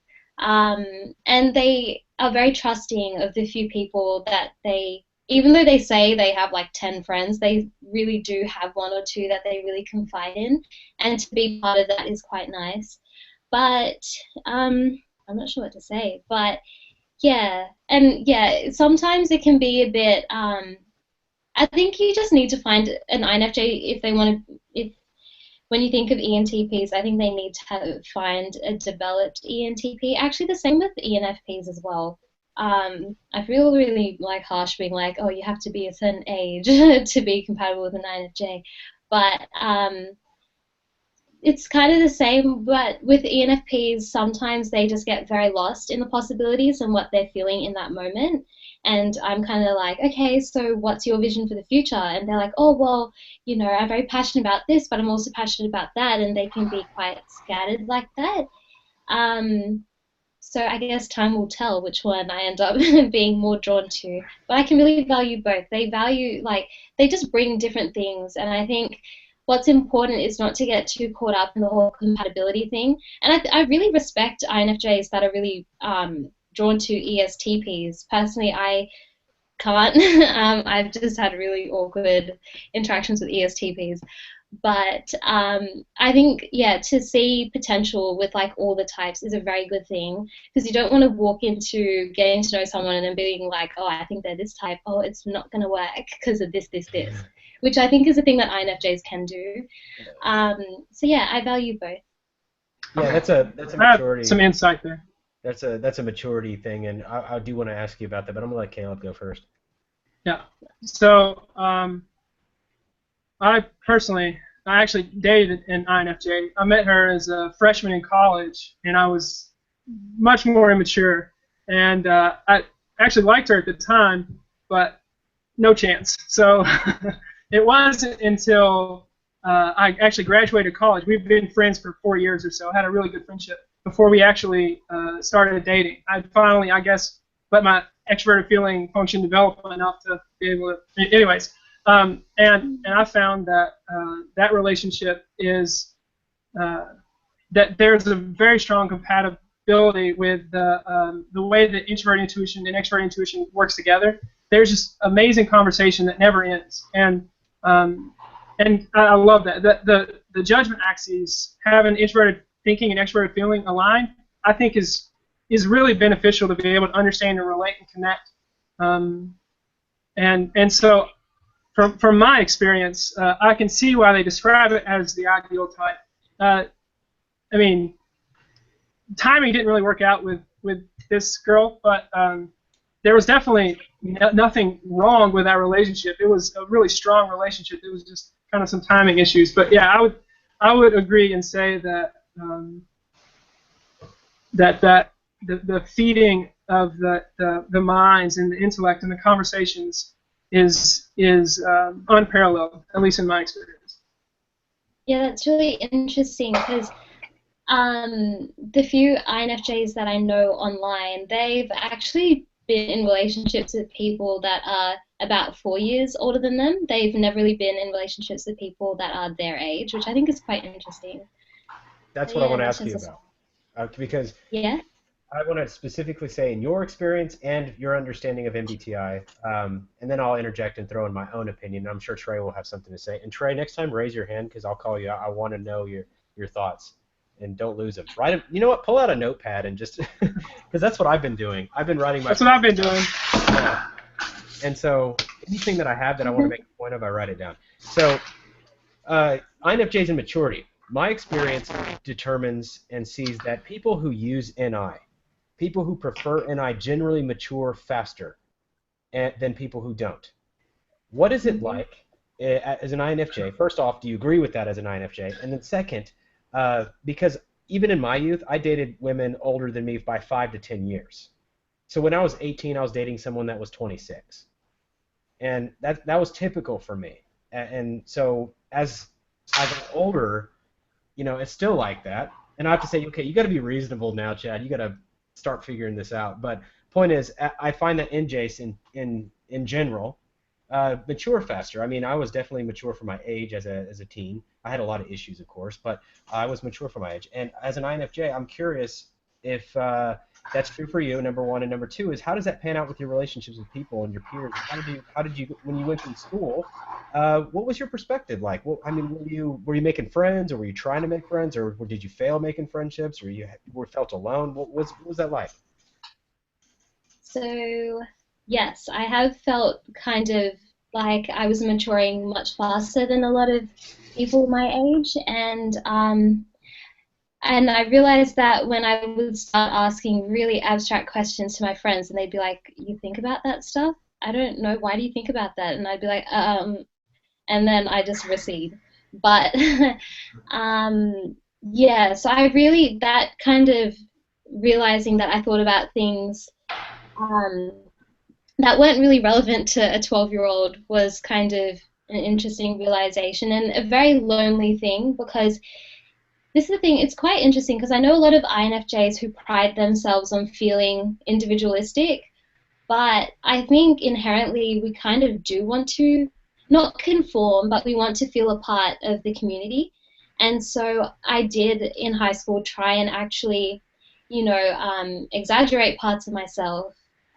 They were still, like, I wasn't being fake or anything, but it was still intrinsic to who I am, but I was playing them up because I knew people liked that. So in terms of humor and just general banter, like I was able to put that on a little bit more, and then I noticed I was making more friends, but I wasn't truly happy, and so I just went back. I kept going back into my normal way of thinking, and I would want to have these like really real conversations with people, but people just shut down, and that was a very lonely feeling.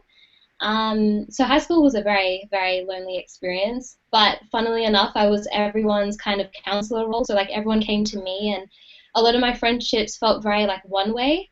I think that's like a good way to describe like 90% of my friendships. But in terms of, the thing is though, I'm pretty sure my sister, my older sister, who's 4 years older than me, that she's an INFJ. And I feel like having her as a sister and being quite close to her helped me grow even faster because we're very, very similar. It's kind of creepy. And so having someone who thought the same and valued the same things as me, it just was more of an incentive to progress in that line of thinking and just being myself. In terms of relationships, though, this is an important side note. I kind of like when I realized that I valued things that were much more like deeper than most people, I kind of decided that I didn't want any relationships because I knew that I was a lot more serious than most people my age. So I actually like haven't been in a serious relationship because I'm like nobody's ready for me. So so I can't really say how that would pan out, but I think once I'm like in my 20s, I'll be like more open to it. So I have kind of guarded myself and haven't sought out anything. I've kind of let the universe do its thing. So yeah, but yeah, I guess that's kind of. Yeah, so I found that to be very ring true for me as well. I couldn't really date seriously because I always felt like, for me personally, it was always a maturity issue. Even with people my current age, like, I'm 28 now, and so I'm like, I don't like other 28-year-olds typically. I mean, romantically like them, of course, but I mean, I like them as people, but as far as like being interested, it's, nah. And, it's like, it's too much. And Trey, I know what you're thinking. Trey, you're an anomaly. Okay, so, but that being said, I find it to be true for the most part to kind of write off the romantic sense. And for a lot of NJs I've known, and I've asked this question, and it's because I think it's for the same reason. NJs mature faster. It doesn't imply that NJs are more mature than other types. I just find that they kind of get that world grip because of that NI. And I'd imagine for INTJs and INFJs even earlier than, say, ENTJs or ENFJs. And they kind of get that grip earlier, and they kind of see the big picture really early on because they're sitting in that dominant function.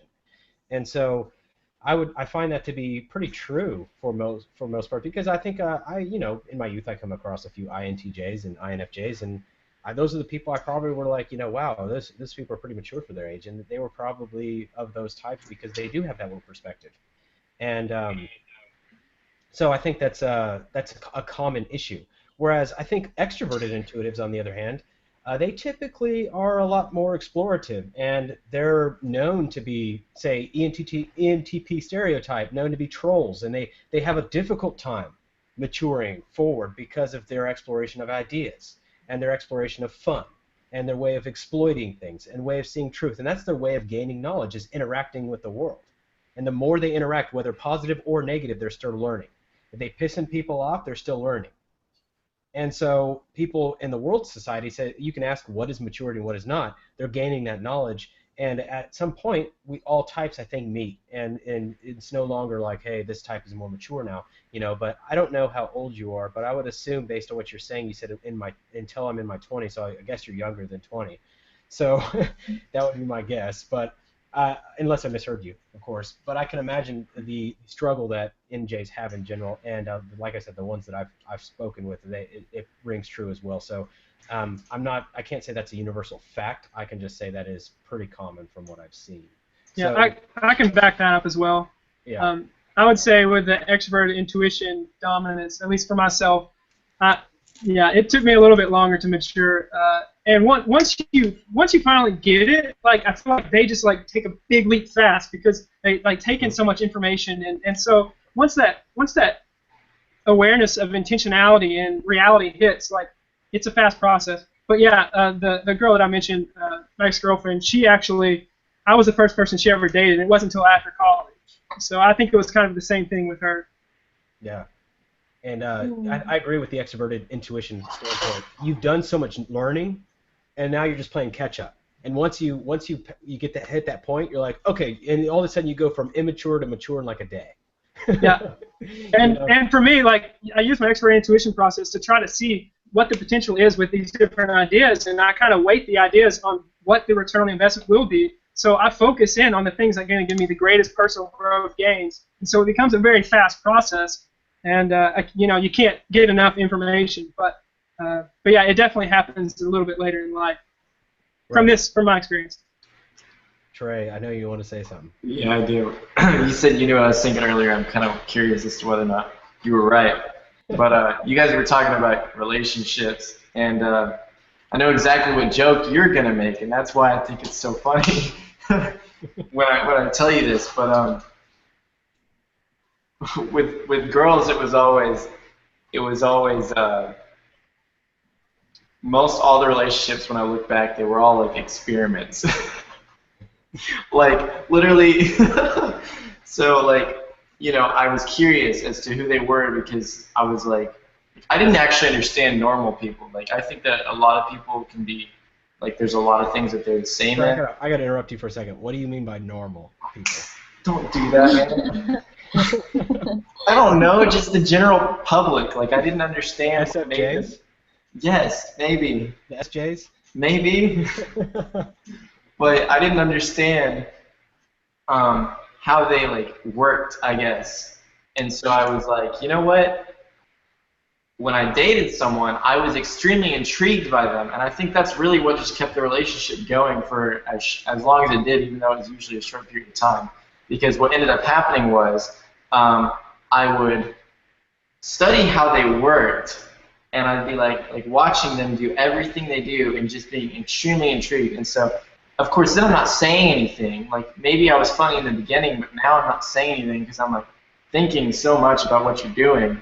And then it was like, after studying that, I'd either like, I don't know, maybe I knew too well what they were gonna do, or maybe it was just the fact that I got really personal really fast after that, because now I'm like wondering where everything's coming from, and and it's just interesting because I actually look back and there's a few individuals who I just feel like I messed up their head. Like, I don't know what it is, but like they just went crazy after I dated them. And so like they were fine before, and then now they're not, and I don't know what I did. Well, it's probably just you. No, here's the joke I was expecting you to make, was that you would okay, there's another story here really quick. Today Chad made a joke on Slack, and he uploaded a file, and we were talking about cryptography, right? And so he talked about there being a secret message in this file. So I knew how to do it. So I went and downloaded the file, emailed it to myself, got on my computer, downloaded the file, opened it up in a text file to see the message, and I scrolled through the entire text document looking for it. And it wasn't there. And I got so upset. And Chad keeps on joking that it's the Enneagram 5 in my personality. And so I thought it would for sure come up this time, talking about women, like using them as experiments and just studying them. Okay, so yeah, that's a true story. It was a picture of a stegosaurus. It was pretty funny. So anyway, I just had a random insight about introverted intuition compared, or I guess working with extroverted intuition. In that introverted intuitives, like Trey, what you were saying, you kind of like start understanding the cause and effect relationships, and so you can, using that with introverted intuition, you kind of probably predict and understand someone at a level that causes it to become almost monotonous or boring, and that sounds kind of negative, but and so maybe like having an introverted intuitive dating an extroverted intuitive, the extroverted intuitive is going to be random and throw out things that you just I can't predict myself, so I don't think yeah. No, I think you're right. You know, on Talking with Famous People, Eric actually stated one time, because I was telling him that, you know, I've been in situations where I'll be like, oh yeah, you know, this is what will happen here and blah, blah, blah, so make sure you do this. And he said, I don't think you're accounting for the ENTP that might be there. And I was like, you know, you're probably right. They've done some pretty random stuff and would probably throw off the plans. One thing I wanted to say really quick. Oh, unless you were finished. Were you finished, Caleb? I guess I was finished. Yeah. Okay, sorry about that. I just wanted to ask Gianna if she had seen my recent video on intuition. How long ago was it? It was like a few weeks ago. I might not have. Yeah. Okay. You were talking earlier about extroverted intuitives like spewing out ideas, and then like, you know, the introvert intuitive being like, how does this all fit in? And I was just gonna say that this is, so you could visualize it better.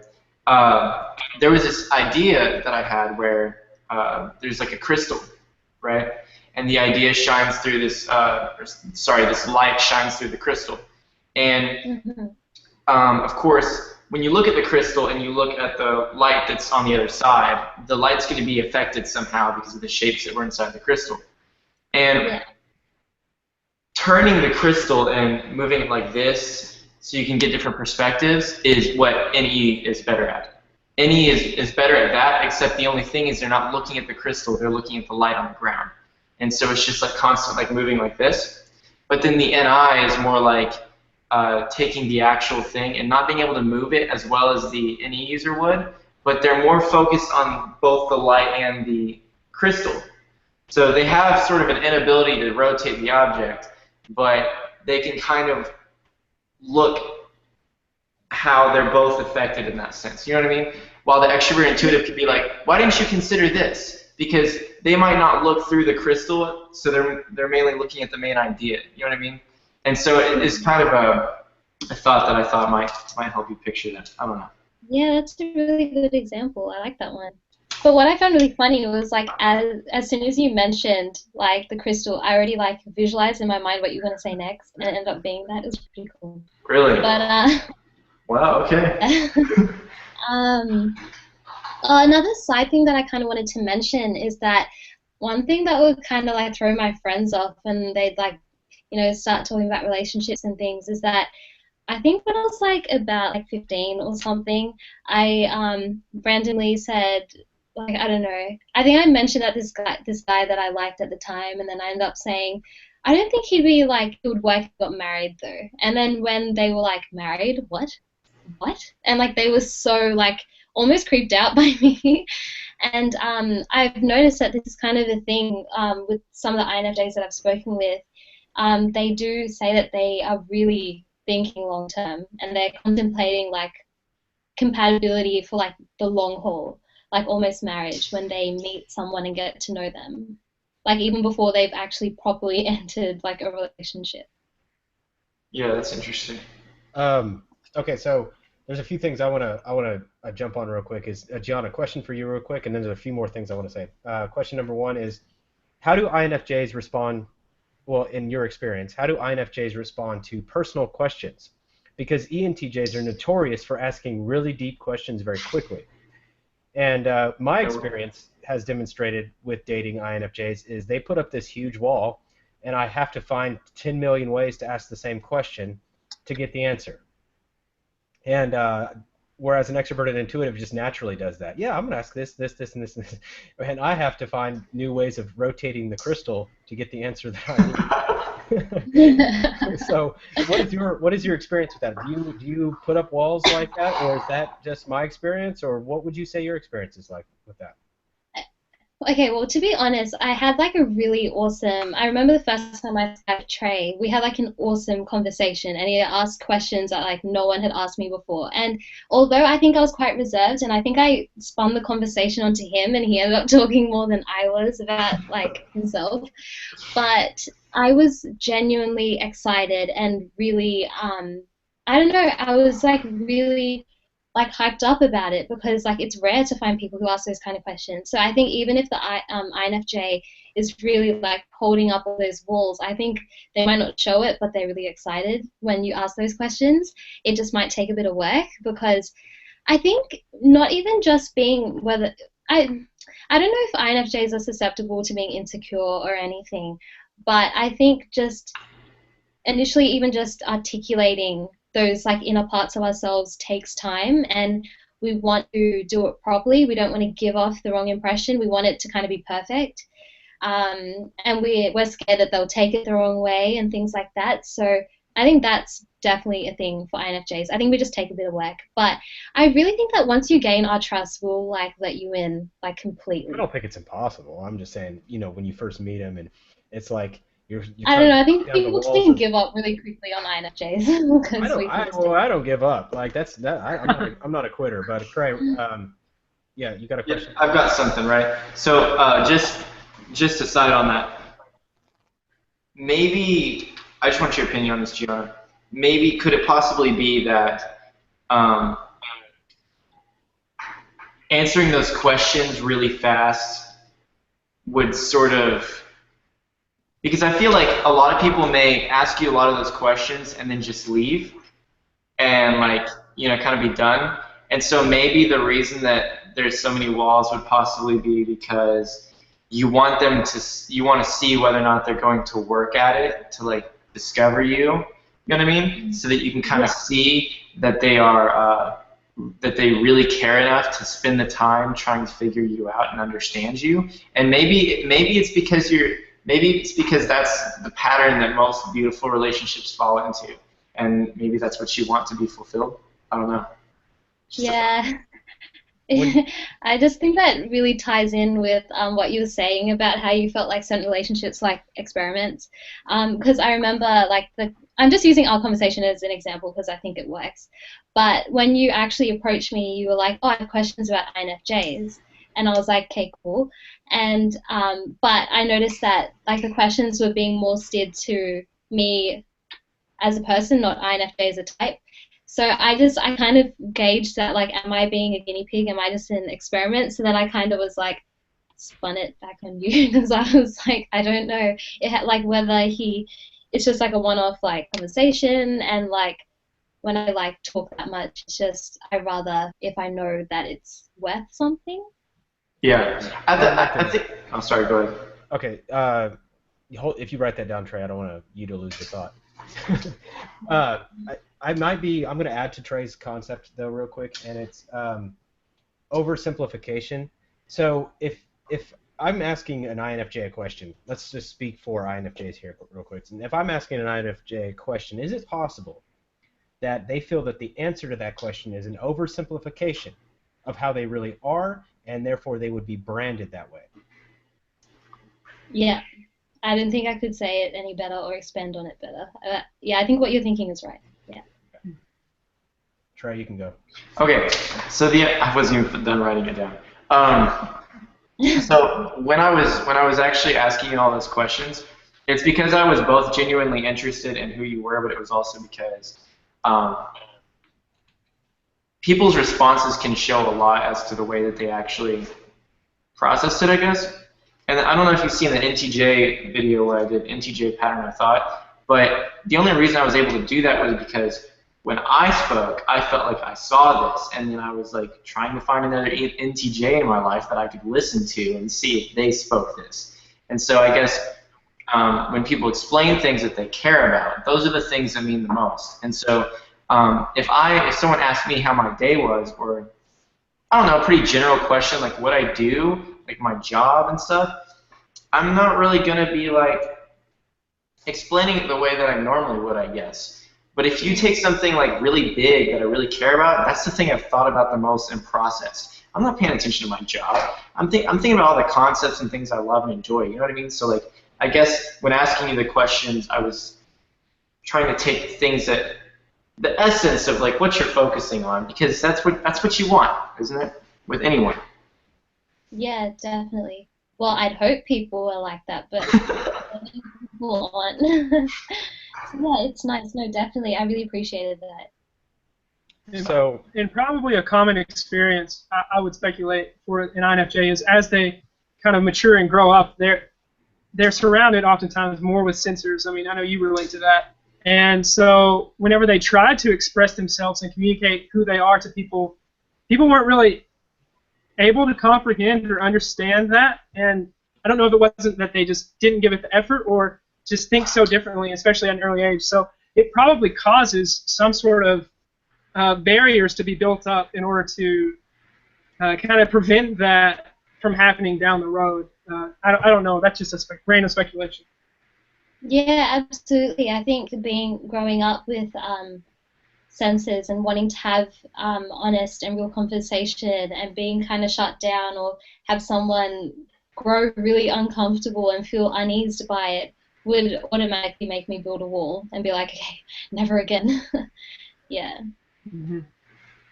Okay, so the other thing I want to comment on, Caleb, you mentioned monotony in relationships, especially with NJs, and because NJs we have this, I don't want to call it an arrogance, but we have this thing where we just feel like we just understand, and not understand in necessarily a logical framework. We just understand innately, like I kind of get it, you know. Mm-hmm. And you talk about this monotony in relationships, and so naturally we're seeing the same patterns over again. And right. So that's where Trey and I both believe the INFP has that extroverted intuition, and that's why we feel like that's the complete balance. The thing is, Socionics, on the other hand, feels like the ISFP, which is actually the ISFJ in Socionics, is the completion to the ENTJ. Okay, and so they feel like that is the completion, and that is where it's at. in a romantic sense, at least from what I understand. I'm not a socionics expert yet, but understanding that in that particular compatibility is I don't see that in relationships. I find that not having that common ground or that spark of mental energy can be draining. So my question is for Gianna, is that you have a lot of sensing-oriented friends, okay? And as an extroverted or introverted intuitive, I'm sorry, as an introverted intuitive, I noticed that you didn't say you were romantically interested in sensing orientation. You said ENTP and ENFP. Okay. So what is the difference? What sparks the romantic side in the INFJ? Honestly, I actually think it's a bit of like a sense of mystery. It's such a cliche, but it's true. Like, I feel like when there's, because I'm continuously reading people, engaging what they're really about, and when there comes this person that is trickier to read, but they're genuine and they like show genuine interest, yeah, it kind of like takes an INFJ back, and you kind of become curious, and you're curious enough to explore further. Okay, so Trey, you got an idea? Oh, yeah. So Chad, you actually said a minute ago that ISFPs being dual would probably work better. Well, based on Socionics model. I feel like ISFPs would just give me an ego boost. Like, I feel like INFPs take my ego away, and I'm just extremely fascinated. But I feel like ISFPs, without that intuition to sort of like stimulate that area, I would just feel like I have something she doesn't. You know what I mean? I'd be like, oh yeah, I've got this, you know, I've got this intuition that you don't have, and you know, I know this better than you do because of my intuition. I don't know. I just feel like I just feel like that's what would happen if I were to date an ISFP. I would add that the ISFP though has a depth of their subjective experience through their introverted feeling that you don't have, and that would be, I think, an element that is kind of more mysterious and complex. But still, I think probably there's. But the same rings true for INFP. That's true. Yeah, I agree. And I would say that just the fact that the four of us are here talking about this right now, we like ideas. We want to have these intellectual conversations. That's what stimulates us. And so there's going to be variability within the ENTJ types. And maybe there are some ENTJs who would prefer to have someone like an ISFP, whereas you all might prefer to have that introvert or the extrovert intuitive randomness and that back and forth energy of the conversation. You know? Well, from an ENTJ standpoint, I will say this, that we want people to explore the depths of our emotions because we suck at it.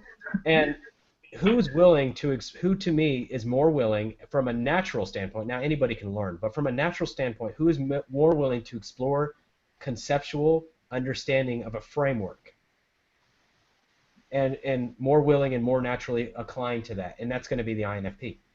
What does the ISFP offer in a sense to the ENTJ psyche? Okay, and that's the question. Now, I'm not saying that I would never date an ISFP. In my experience, I have dated ISFPs. It wasn't as effective as INFPs, but I don't rule anybody out based on type. That's an immature thing. Any type can develop to whatever they need or want to be. It's just I'm talking all these assumptions are always based in natural. So what would naturally be? And Trey and I both believe that INFP is the perfect pair for the ENTJ, where there's a lot of people out there that believe it's the INTP and it's the ISFP and the ENFP. Go ahead, Trey. And the ENFP. That's what people. ENFP. Where ENFP INTJ is like the ultimate pair. Everybody pairs those two up. But oh yeah. From a INFJ standpoint. In Trey and I's romantic compatibility model that we use, the INFJ's perfect compatibility partner is the ENTP. Okay, but using these other models, some would say that your perfect compatibility is the ENFP. Okay, because I don't know. How does that ring with you, having someone else who uses feeling as a judging preference as an INFJ? Does that ring to feel like it's completing you, or does that ring to be more of a, hey, you know, you're really cool, I like you, there's some attraction here, but are you completing me? How is that? Like, what is that like for an INFJ, at least for you?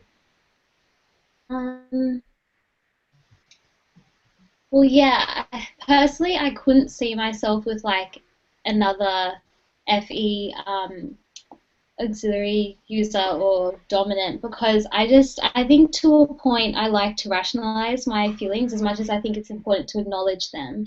I always want to problem solve and just move past it. And I think ENFPs and their introverted feeling and TE, they're very capable of doing that. And they understand emotions in a very profound way. And I think it's interesting when sometimes it's a bit weird when, because I'm not very close with FI DOMs, but when they have those moments where they're trying to relate to your problem from something that they've experienced, and then I think there can be moments where you're like, okay, but wait, how does that like fit in my situation? Like, do you actually get what I'm feeling, kind of thing? But I think like I think just the way that INFJs think, in the way that we want to grow and see the other perspective, and hopefully refine our own perspective. So I think FI can really balance it out nicely. There was something else I was going to say, but I can't remember. So my question is, so it's a lot different from an INFJ standpoint than an ENTJ INTP, at least from my stand. I have to have Trey input on this because I can't just speak for one ENTJ like myself. Trey, INTPs, relationships, what is it like for you, or have you ever been attracted to an INTP? Have you ever wanted to date an INTP? A lot of young INTP females, in my personal experience, were very attractive. But okay, physically, hold on. I know. I'm getting there. But I don't have a lot of personal experience with them because I don't know a lot of female INTPs. But if I were to use my roommate as an example, and put a wig on him, yeah, a conflict that we kept having was that it seemed as if like we would always criticize each other for different reasons. Like it seemed like I always criticized him because he was so like walled in, it seemed, to like different ideas, and that was just from what I saw. He just seemed very stubborn, and he was very critical of me because I had no facts supporting a lot of my ideas. Like I had no legitimate like statistics, and every time he argued with me, he would use so many statistics and facts I couldn't argue anything that I believed in with my NI FI. It was like I had these values and like things that I knew I appreciated that you couldn't necessarily see because it was NI. You know, it was there. I know it's there, and I know I appreciate it. But when I share it with him, you'd be like, oh yeah, bull crap, you know, because if you look at this statistic, you know, I didn't like that. And so I think that when it comes to that, like I always kind of felt like I think we did it to each other. We just both put each other in this position of like, you know, I don't know, like, well, I guess I don't measure up, you know what I mean? And so it just seemed that way, and I don't really know how I felt about that. I don't really want to feel that every day. But we also had a lot of fun, and we also discussed things in a really awesome way. We both, like, you know, there'd be times where we just go to this, you know, cafe shop and just argue about stuff, and it was really fun. But, you know. Caleb, ENTP, INTJ. Tell me about that one. I have actually dated an INTJ, and from my experience, there's a lot of potential there in that we're like compatible in terms of forcing each other to grow. You know, we don't share any of the same functions, yet it's intuition, then thinking, then feeling, then sensing. So it's the same order of functions, just the reversed direction. So there's a lot of opportunities to grow and learn from each other, but I found for me that there just wasn't enough commonality without having the judgment axes aligned. That it was the way that we processed life and made decisions was just a little bit different. And also, she was very driven and ended up like kind of manifesting her own dreams and her reality. And so she ended up, going on a year-long worldwide mission. So I mean, like, basically, she was very driven, and her extroverted thinking function kind of drove her to pursue those options. But in terms of compatibility,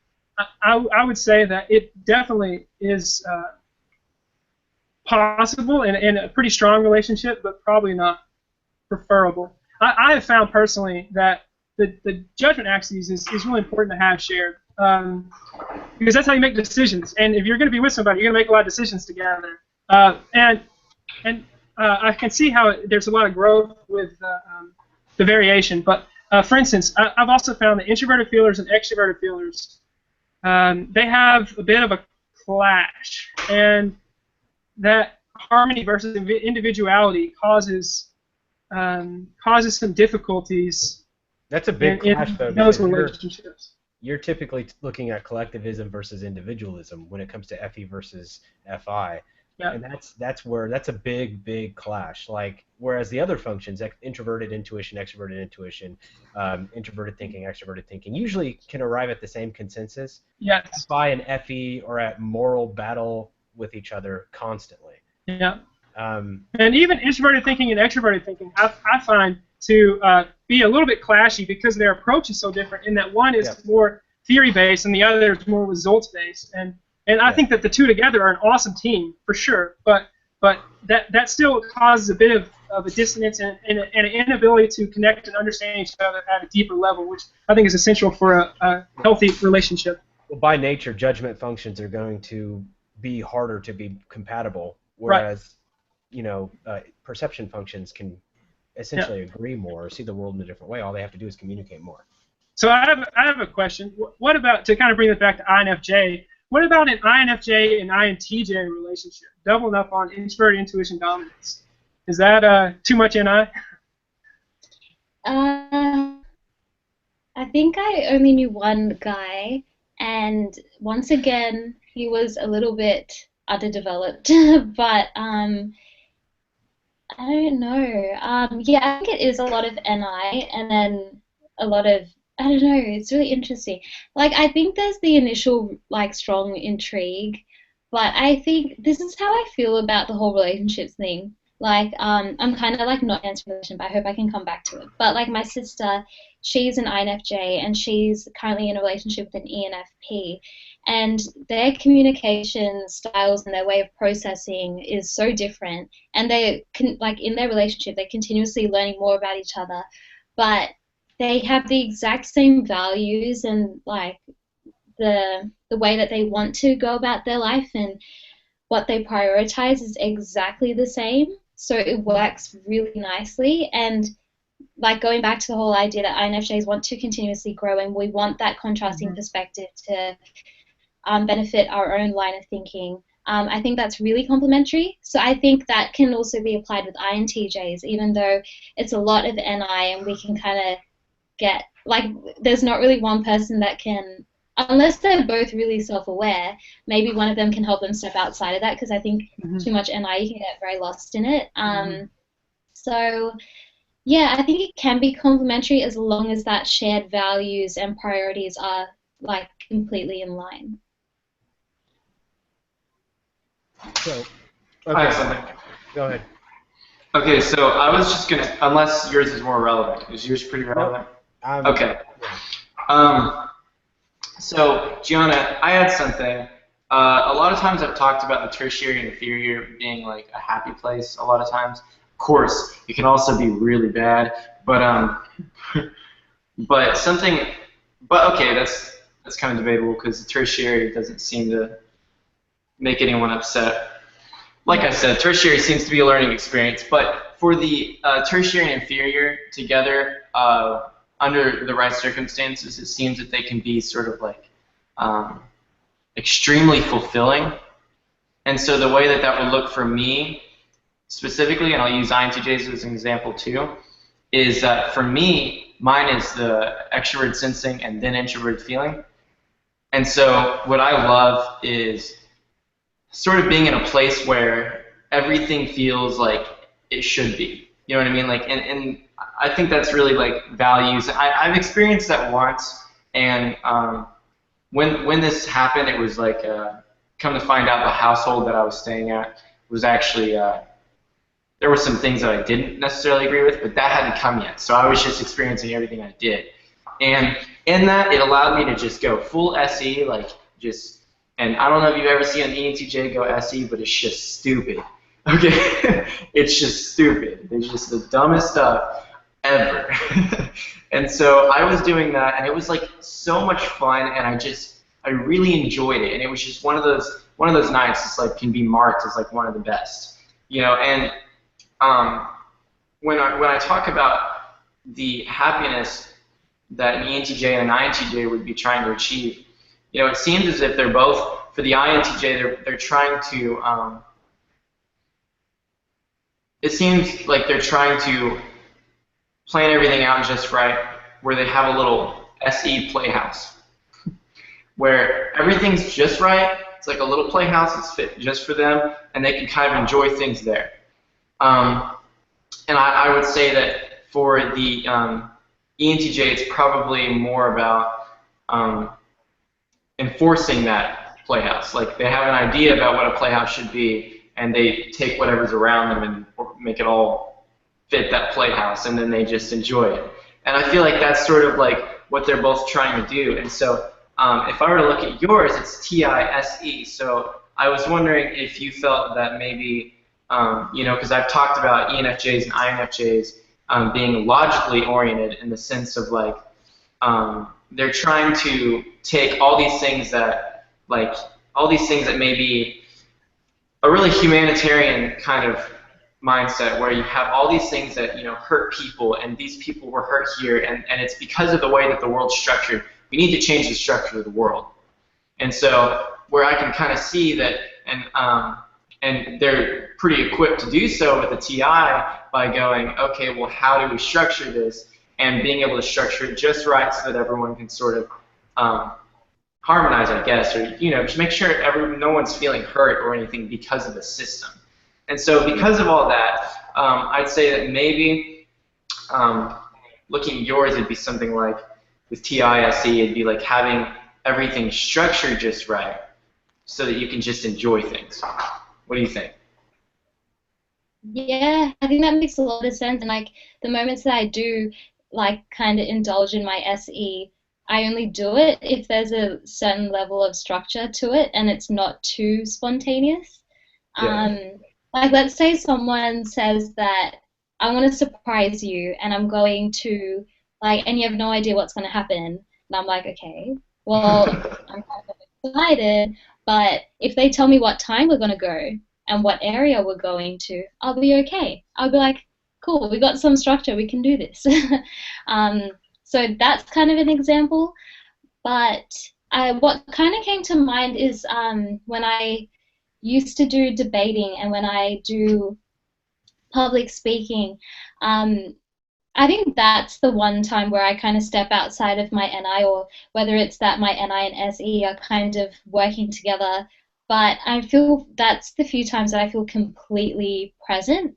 And there's just, and in terms of like feeling a sense of structure, I think while I'm giving a speech, like everyone's there, everyone's seated, like it's just a very stable environment. And I don't know how to articulate it, but I feel really great when I'm able to articulate my thoughts and talk about something that I'm passionate about, but also problem solve, and everything just feels really right when I'm public speaking, if that makes any sense. Yeah.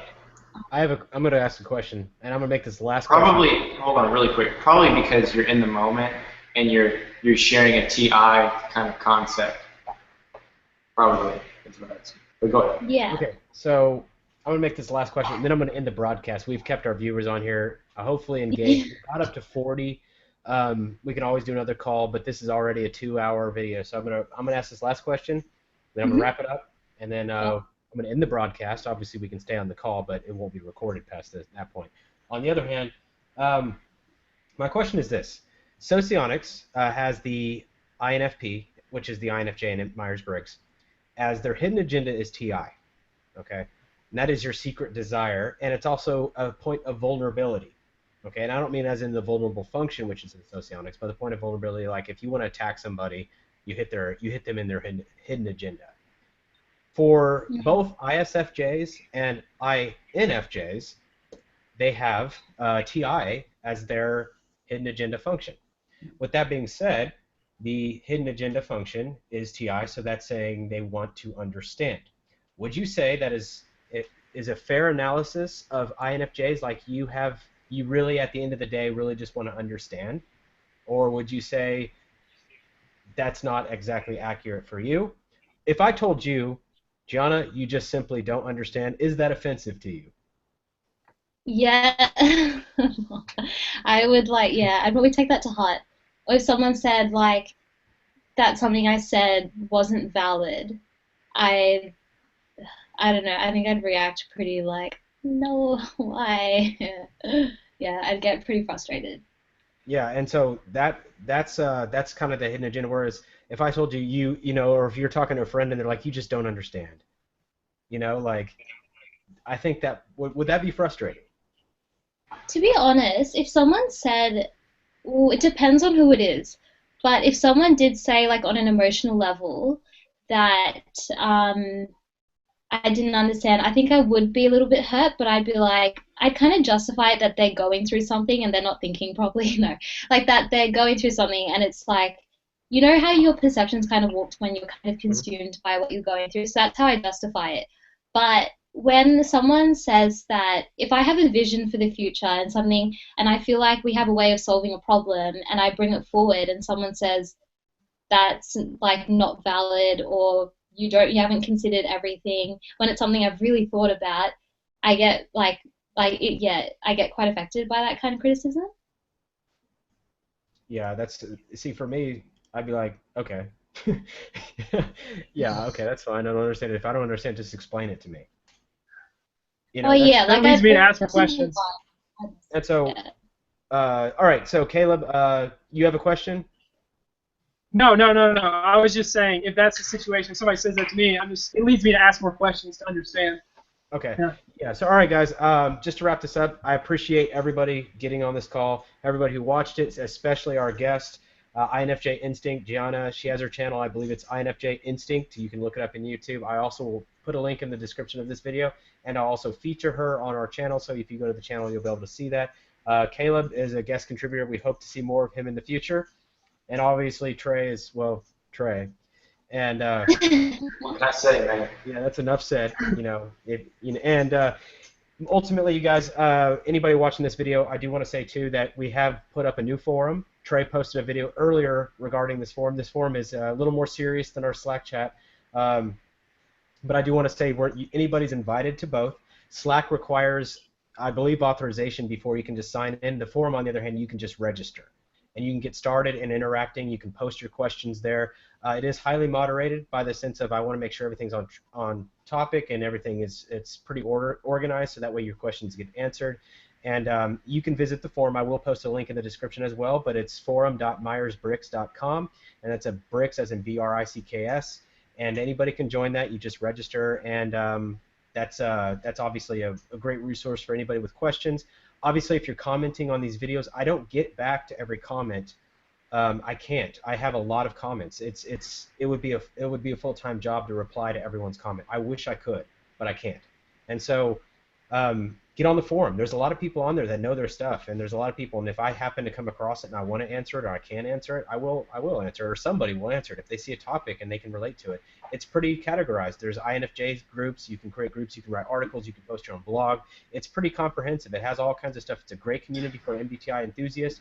And it's not just MBTI. It's Socionics, it's Big Five, it's DISC, it's Enneagram, it's a spirituality, astral projection. It has all these contents here, so feel free to jump in, and I will add more categories as there's more demand. That being said, feel free to join our Slack chat as well. It's mbtv-chat.slack.com. and you can join that as well. I believe Trey has to approve all requests for that, but that's a real-time live chat. It tends to be a little more relaxed. With that being said, appreciate you guys on this call, and Gianna, thank you, and Caleb, thank you as well. And we One more hope to see more thing. of you in the future. One more thing. Yeah. Yeah, so I just want to say I've seen some of Gianna's videos, and if you are interested in learning more about the INFJ type and their type dynamics, she does a wonderful job of giving you examples of her relationship with some of her friends and things. So yeah, I just want to encourage her to keep making good content, and yeah, go check it out. It's good stuff. Thank you, Caleb. Thank you. All right. Thank you, everyone.